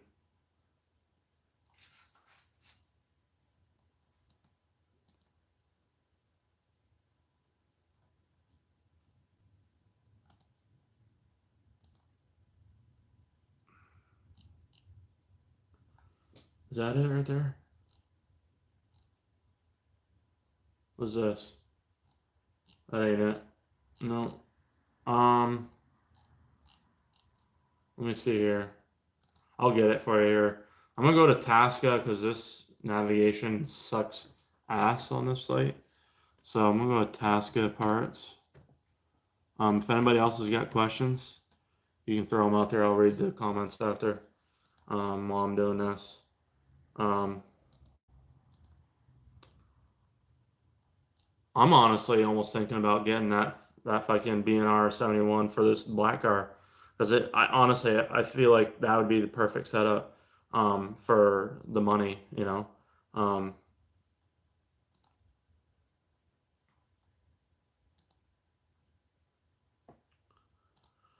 Focus. ST. There it is. Engine. Go to engine. With that turbo, how far can it push the stock engine? I wouldn't go past stock fuel limits. but there's a lot of people that have made 450 at the wheels with a stock engine, no problem. Um, you're just really pushing the rods. The rods can handle. I mean, I've seen people fail rods at 380 at the wheels, but a lot of it has to do with torque because torque is what kills the rods. If you have a high mileage motor and you've really beaten the fuck out of it, even with a stock turbo, the problem is with a stock turbo is the torque is so instant that it puts a lot of stress on the internals. And also a lot of heat on the cylinder head, and the pistons are really the weak point than the cylinder head. The pistons are cast aluminum, so any LSPI, which is low speed preignition, which is caused by basically doing a wide open throttle pull in a high gear at low RPMs. That kills these engines as far as like the um, pistons go. But really to protect your pistons, I used water methanol for cooling for when I was big turbo on stock engine from 2015 to 2020. I swapped out a compressor housing on my EFR turbo, and when I did that, I didn't realize that the housing wasn't like the port for the reference for the boost wasn't actually like it wasn't drilled out. So when I had it, it wasn't referencing any boost, so it actually over boosted, and it caused cylinder one to lose compression. So that's why I had to rebuild my stock motor, just so you guys know. For anybody that's new. Where the fuck? Okay, hold on. Where is the crank bolt?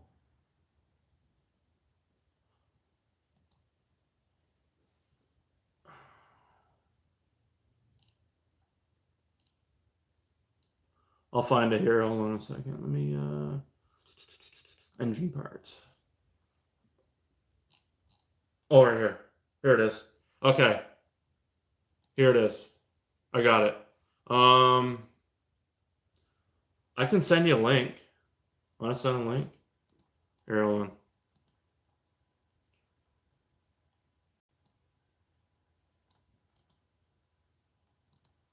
Here's the crank bolt. Here, I can give you the number, part number. 1S7Z dash 6A 340 dash AA. But here is also a link, which I cannot paste because it's too fucking long. So I'm gonna have to shorten it. So you can have a direct path to getting it. Hold on.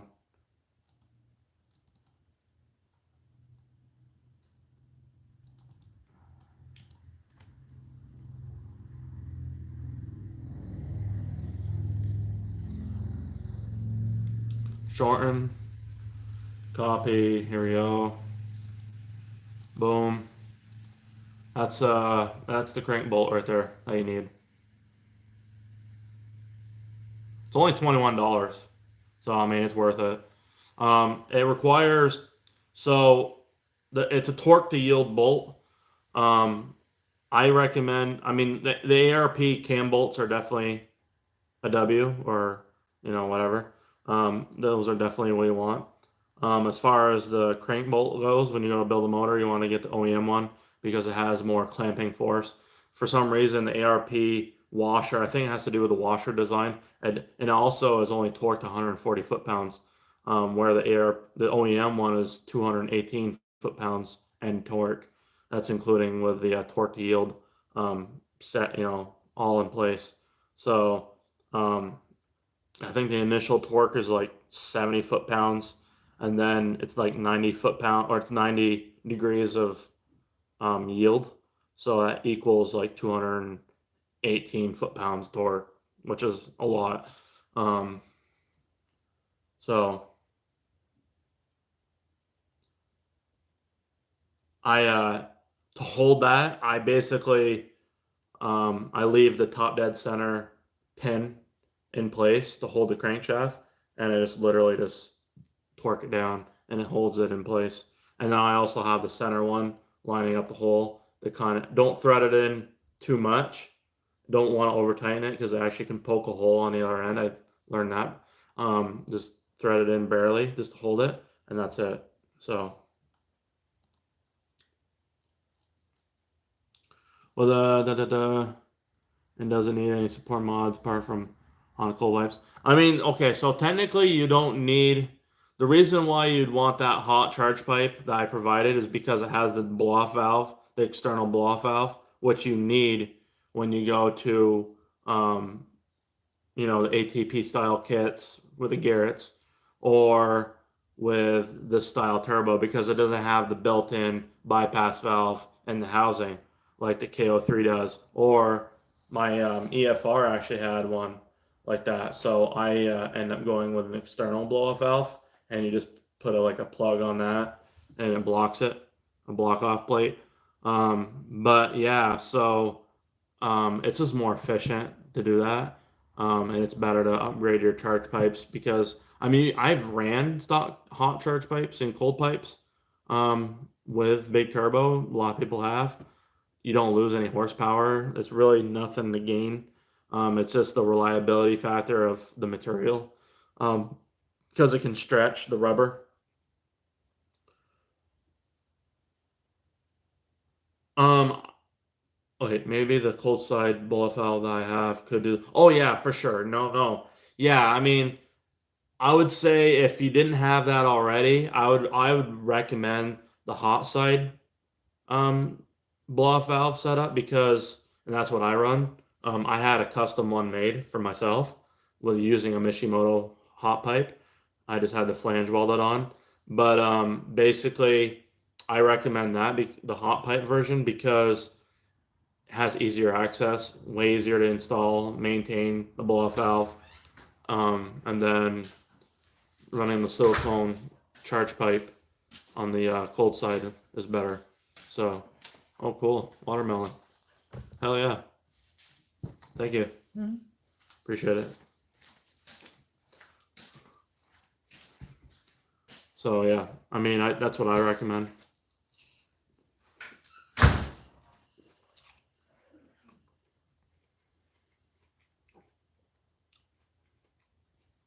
But what you have, I mean,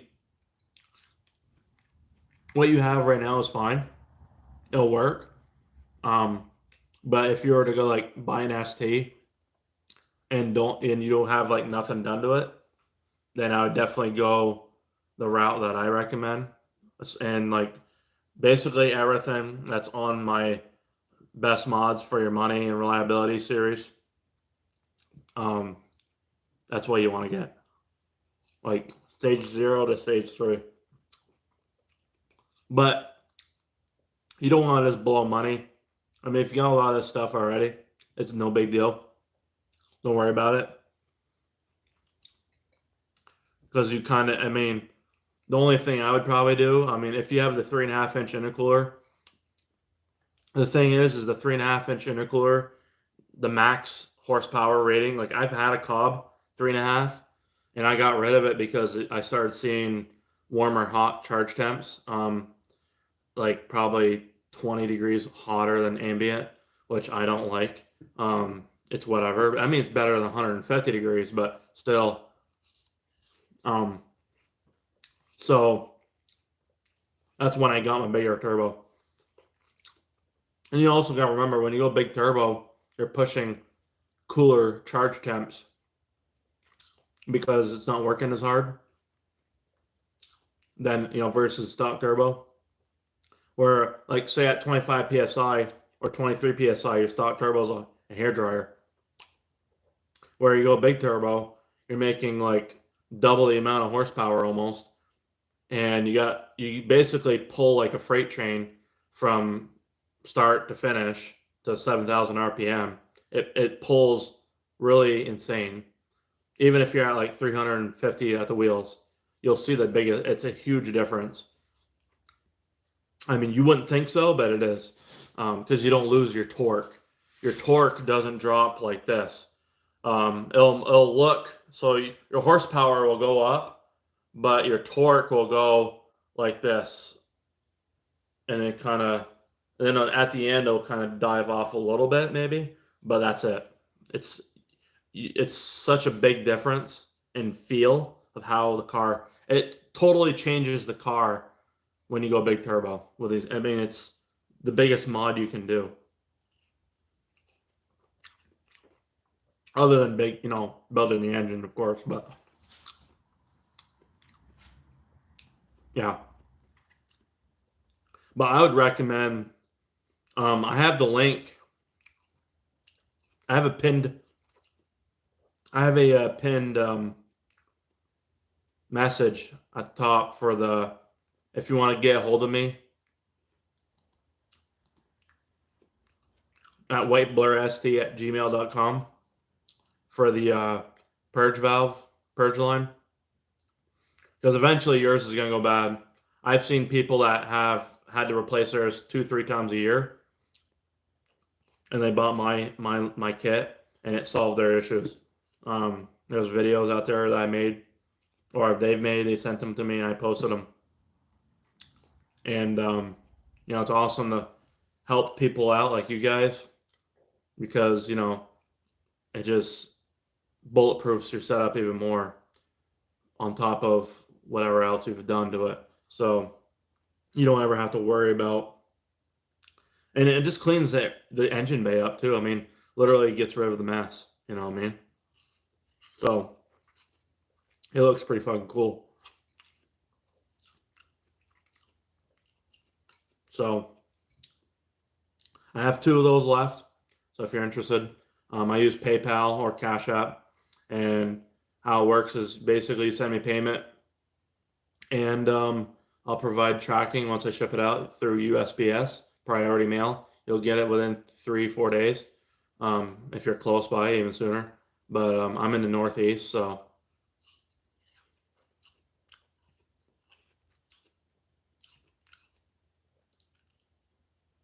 yeah. So I actually shipped out my latest Purge line. I had one go to Cancun, Mexico. I had one go to Greece. I had 2 to go to Canada. A lot of them in the United States. So yeah, it's insane. That poor guy in Allen in Cancun, they were giving him problems with his because his name was spelt wrong on it, on the label. So they held the package up in customs, but he finally got it. But it took like almost a month for him to get his. That's unfortunate.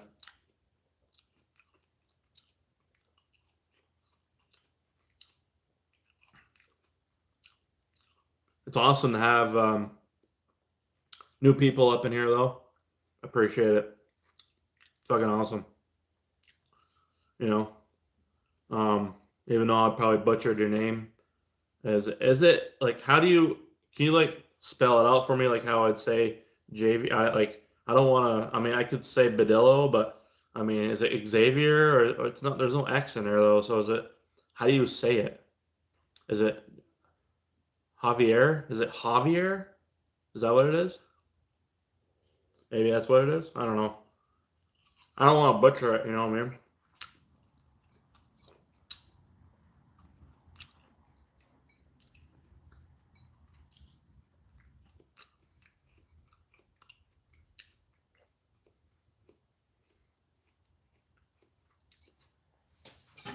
Gotta stay hydrated, boys.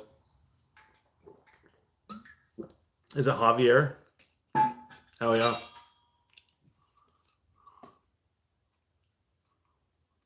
So this is my original block.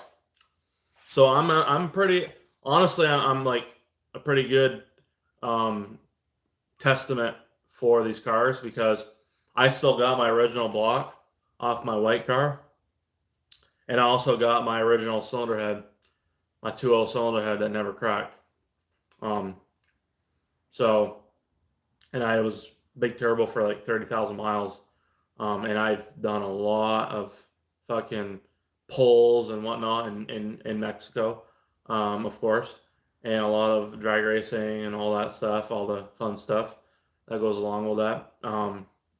So I feel like the biggest thing that you can do with these cars off the get go is catless downpipe. And if you're in California and you can't do catless and do high flow cat, get rid of that fucking OEM cat no matter what. That's gonna be one of the first things you do. Other than the first two things you want to do: catless downpipe or upgraded downpipe, and do CV fab because you can use my code and save money. And also get the CV fab intercooler, which is the best one and most efficient. It's rated for 700 at the wheels, so you'll never have to buy another one. And it's 10 pounds less than the 5.5 inch CPE, so it doesn't destroy the fucking tabs that it rests on. So intercooler downpipe and then the cob access port to take advantage of the air fuel ratios for the downpipe, of course. And then of course you can keep the stock air box. It's really efficient. If you want to get one of them snorkel things, you can. You don't have to. It does help feed and ram forced air into the box.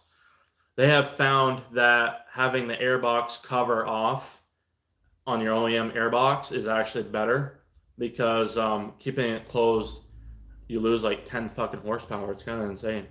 10, 15 horsepower. So having it open or getting the RS airbox, I got an RS airbox cover off eBay for like 20 bucks. So I threw one of them on because it's got an open cover on it. And I just have an AEM dry flow filter on there, which I don't do oil because the oil, when you go to clean them, the oil, for one, they don't filter as good because they flow really well. But the thing is, they don't filter good. All the oil traps all the dust, and then when you go to clean it and you got oil it, it's a mess. And then you could over oil it, and then oil gets on the sensors and all that bullshit. And it's like, why do you even deal with that? Just get a AEM dry flow filter, and you maybe have to wash it with Dawn dish liquid every 50,000 miles. I mean, it's so easy. I mean, it's like literally common sense. Like if you get a oiled filter, it's kind of dumb. I mean, it's just, I don't know. I mean, unless you don't have the knowledge like I do, but that's why I'm helping you guys out. Hell yeah. I think, Xavier, you said you have a K&N air filter. I'll give you if you have, do you have the stock? You have the stock airbox. So you said you have an airbox cover.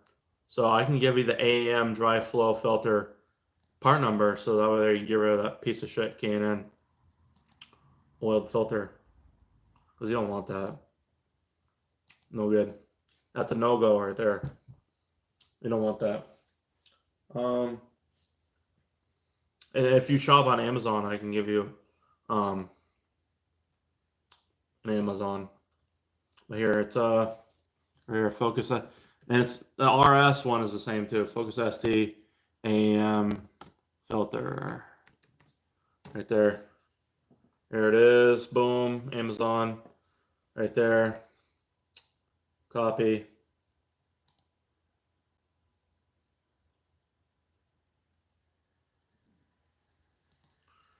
AM dry flow filter. AM dry filter. The part number is AE-20993. And then here is a link for that. Hopefully it works. No, it doesn't because it's too fucking long. Of course. So let's shorten it up.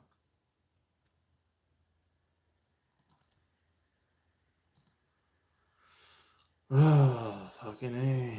Today is the day of long links I won't share. All right.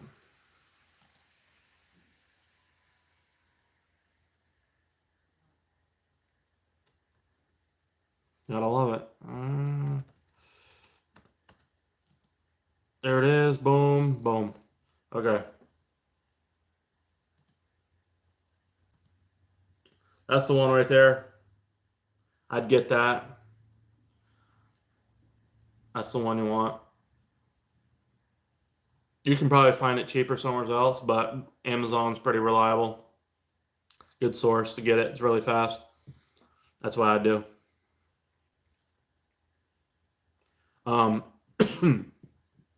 If you were to actually replace like the whole system and get rid of the AEM or get rid of the OEM airbox altogether, I highly recommend getting the AFE Pro Dry kit. It's like, I mean, it is pricey, but if you want like a better look, it doesn't really perform much better, if any, because the AEM filter is a synthetic material, flows really good, filters really good, awesome maintenance. The stock airbox can handle 600 at the wheels, no problem. I mean, it's been proven. So you literally don't need, an upgraded intake system. I have a custom cowl intake for mine, so that I made, and the reason is because where the filter is at, it's a low pressure zone, so it gets all the air, all the cool, clean air, but also it's basically a really simple setup. I mean, it's shorter in length. It kind of hides everything and gives me more room in the engine bay for whatever else.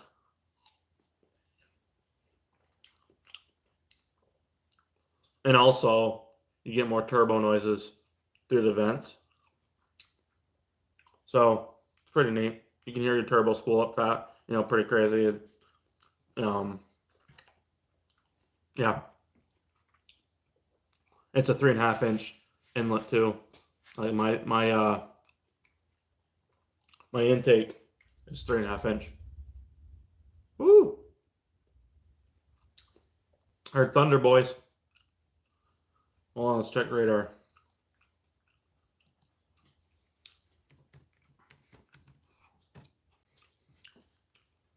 Mm-hmm.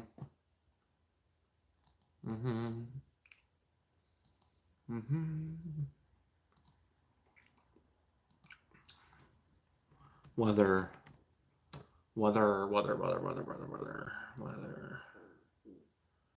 channel. Couldn't I download? Wait a minute.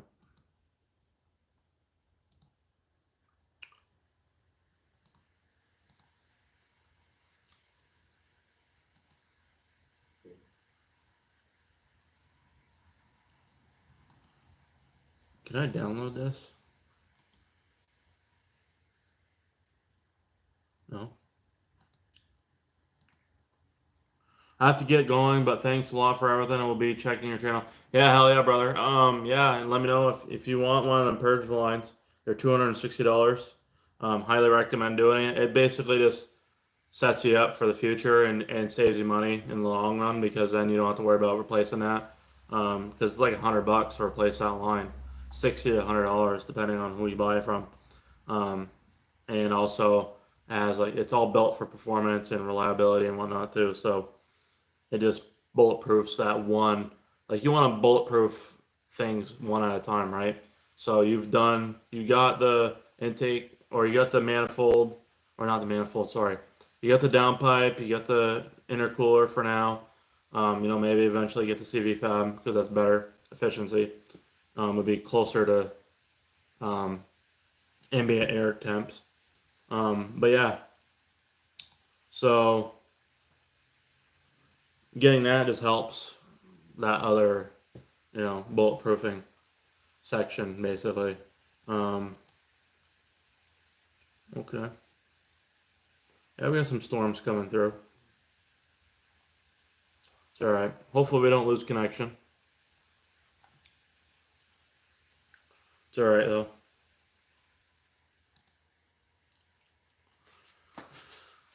but yeah, have a good night. And well, yeah, we'll see you hopefully tomorrow night. I'll be on tomorrow. Fridays is normally what day I stream, anyways, and we definitely will usually have more people on. I've seen up to 20 people or more. Um, and I think the best stream we've had was like 25 people on and like 30 likes before I ended the stream. It was like 8 hour stream. It was insane. So, but yeah, have a good night. And, you know, go check out the best mods for your money and reliability 2025 series. I even have the older version if you want to compare the two.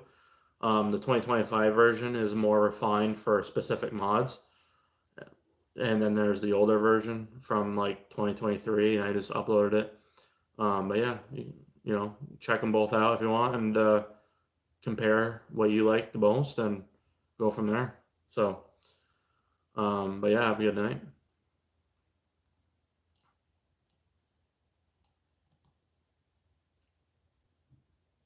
Is the stream, does it sound good and look okay, everybody?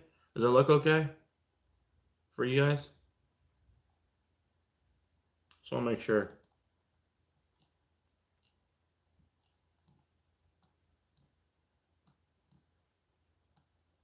Just want to make sure we're good.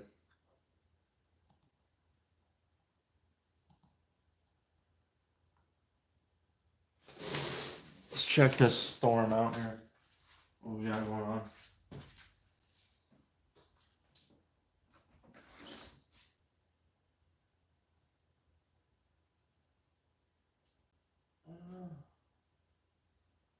It's not too bad looking. The storm. It's not too bad. Doesn't look too horrible right now.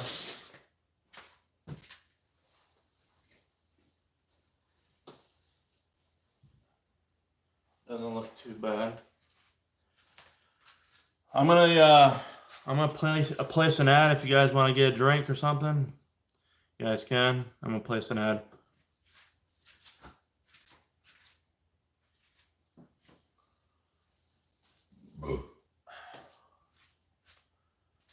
I'll be right back. I'm gonna go to the bathroom.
All right, boys, we are back from the bathroom break. Sorry about that. Should be good here.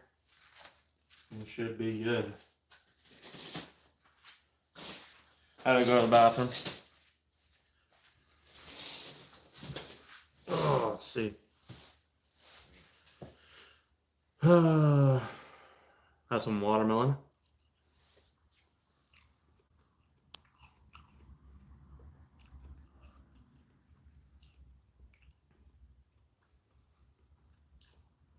Keep an eye on the radar here.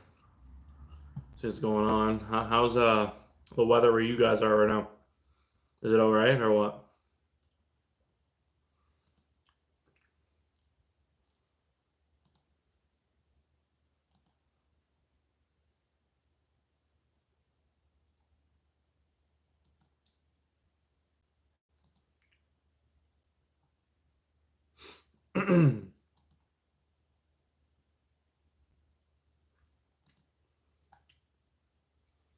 Da, da, da.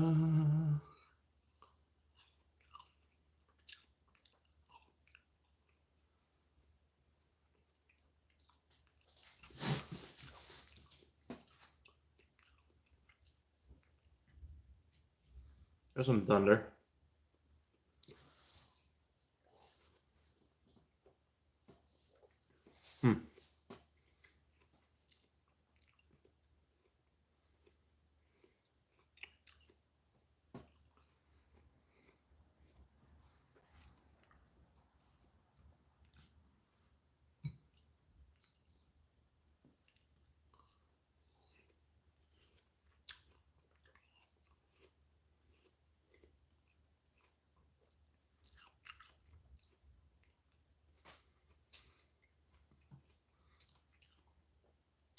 Let's see. Let's get those likes up, boys. If you guys come on in here and drop those likes, that'd be greatly appreciated.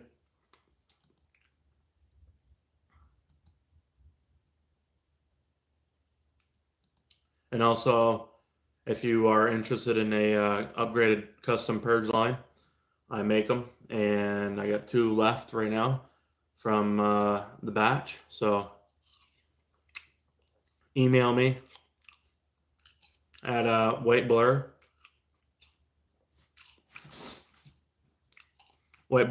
at gmail.com.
There we go.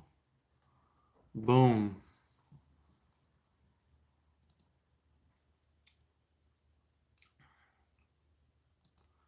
We'll pin that one. There we go.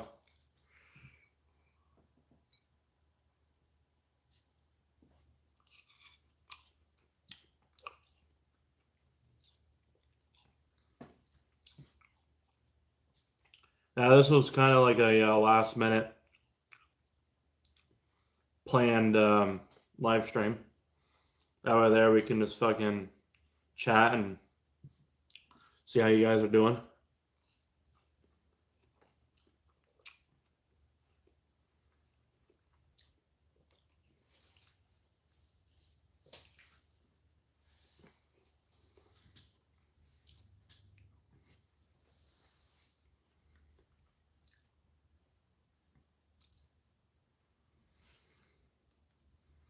Not too much lightning in the storm. It's not too bad.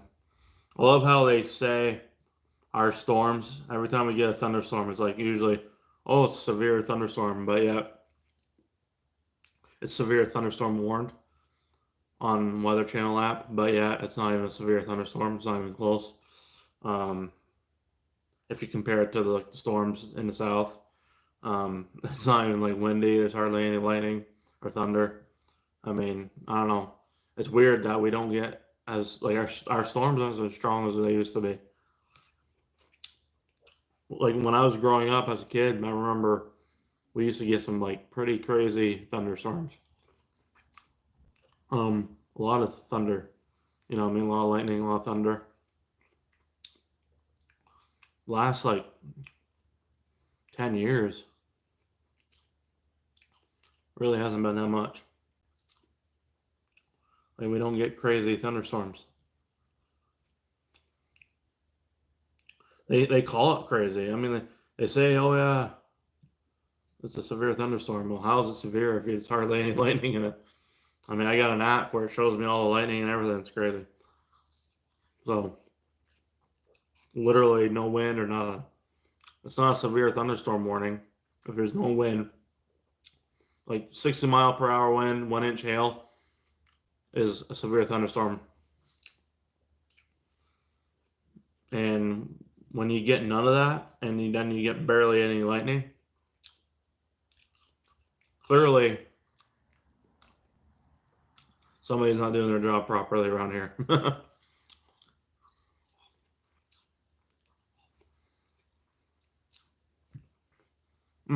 was a good one.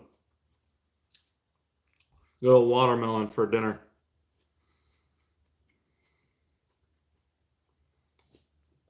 Here's my Cobb access port for the white blur right here.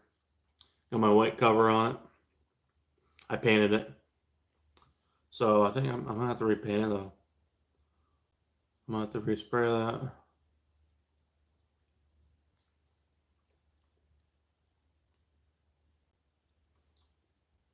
But yeah, there it is. The good old Cobb access port.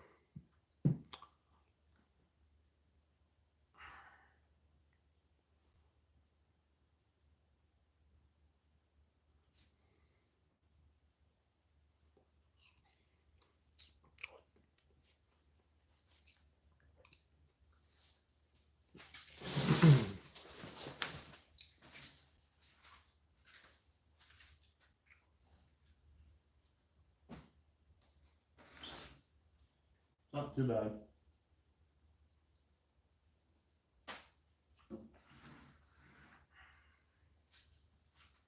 Not too bad with storm.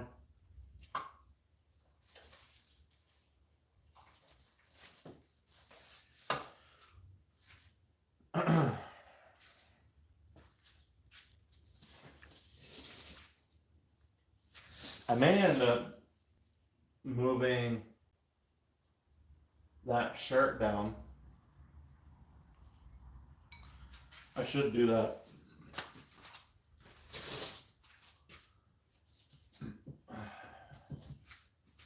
I should do that right now.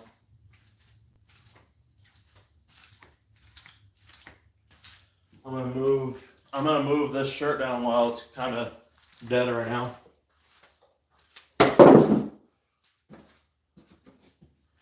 So I just want to move it down. Oh, these are hard to come off. Ah, fuck that. I'm not taking those out.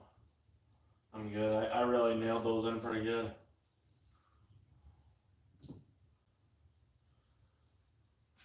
And I'm not moving it. Nope, that ain't happening. That's crazy.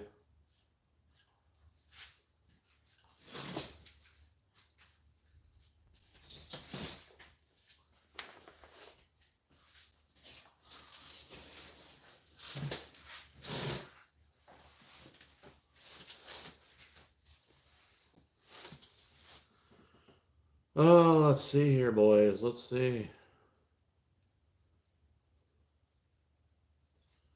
How we doing tonight? How we doing?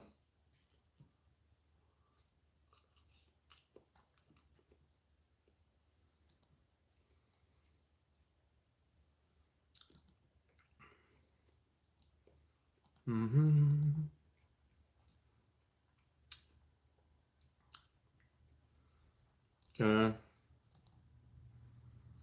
Yeah. There we go.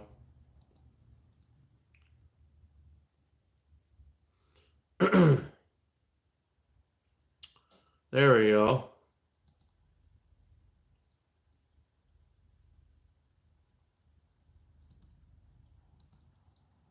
Sounds like it's starting to rain now.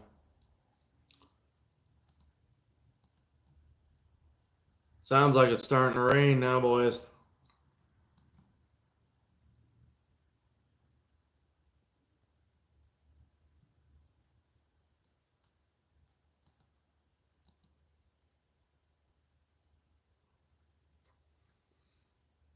Now, there ain't a whole lot going on. I mean, you know, it's kind of a weird day to be streaming, but I figure I'd go live and see who's on tonight, and we can answer a few questions, and we did early on. We had some new people up in here. That's always a positive. So that's always the goal, is getting new people up in here and providing some knowledge and helpful info for you guys. And yeah,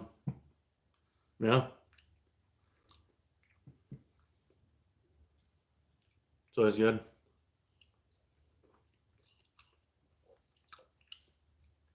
I think I'll call it here in about 5 minutes at 2.5 hours.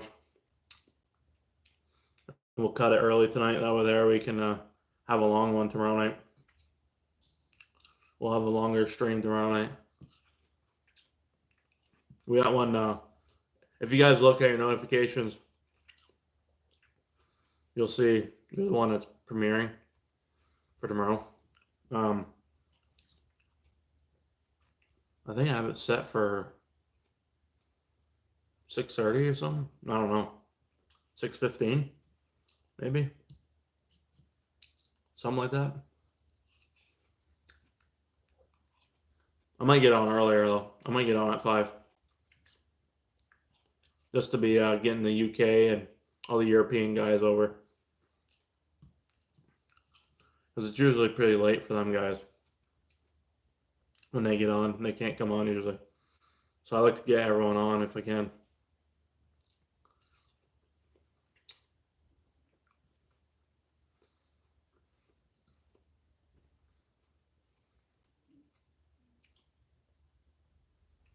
You know what I mean?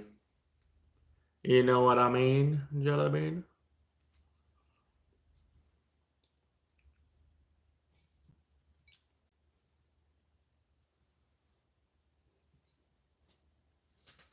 Oh, shit.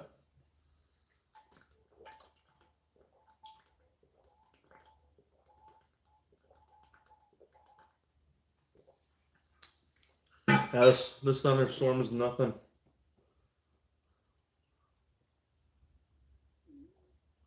I mean, it's... I don't even think it's raining. I mean, it's probably just producing right now. You know? Who knows? Who knows?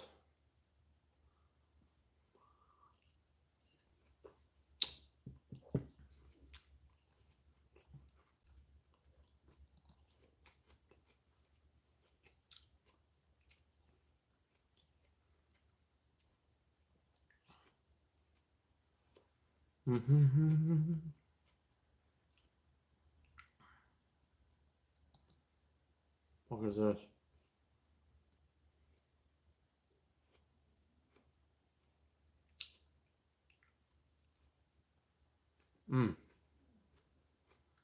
Okay.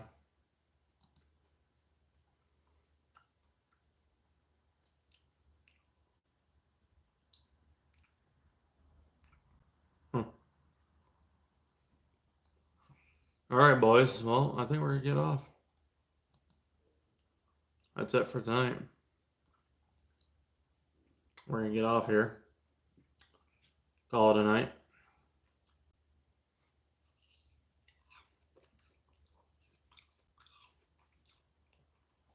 About 2.5 minutes. We're gonna get off.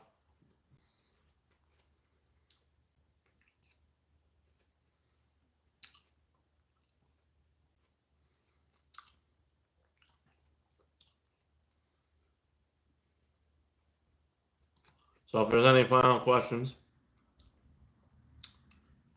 put them in the chat right now, and we'll answer them. But yeah, we're gonna get off.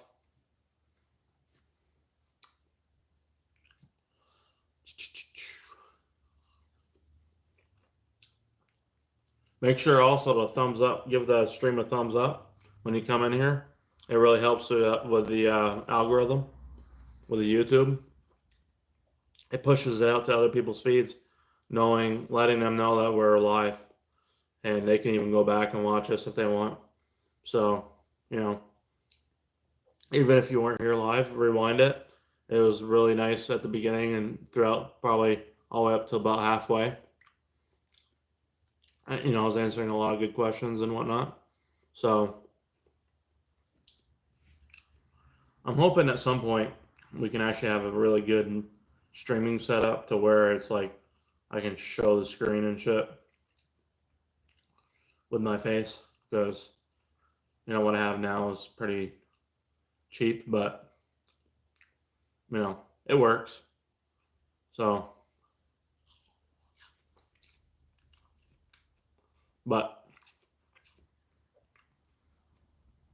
nobody else does this for this platform, so I guess I can't really say too much. So,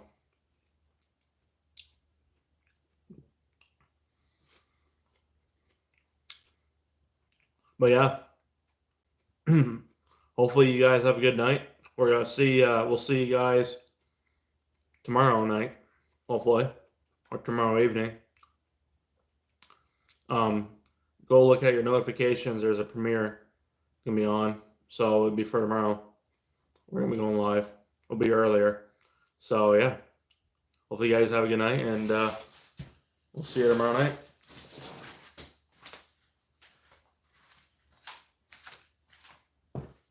Make sure to like and subscribe.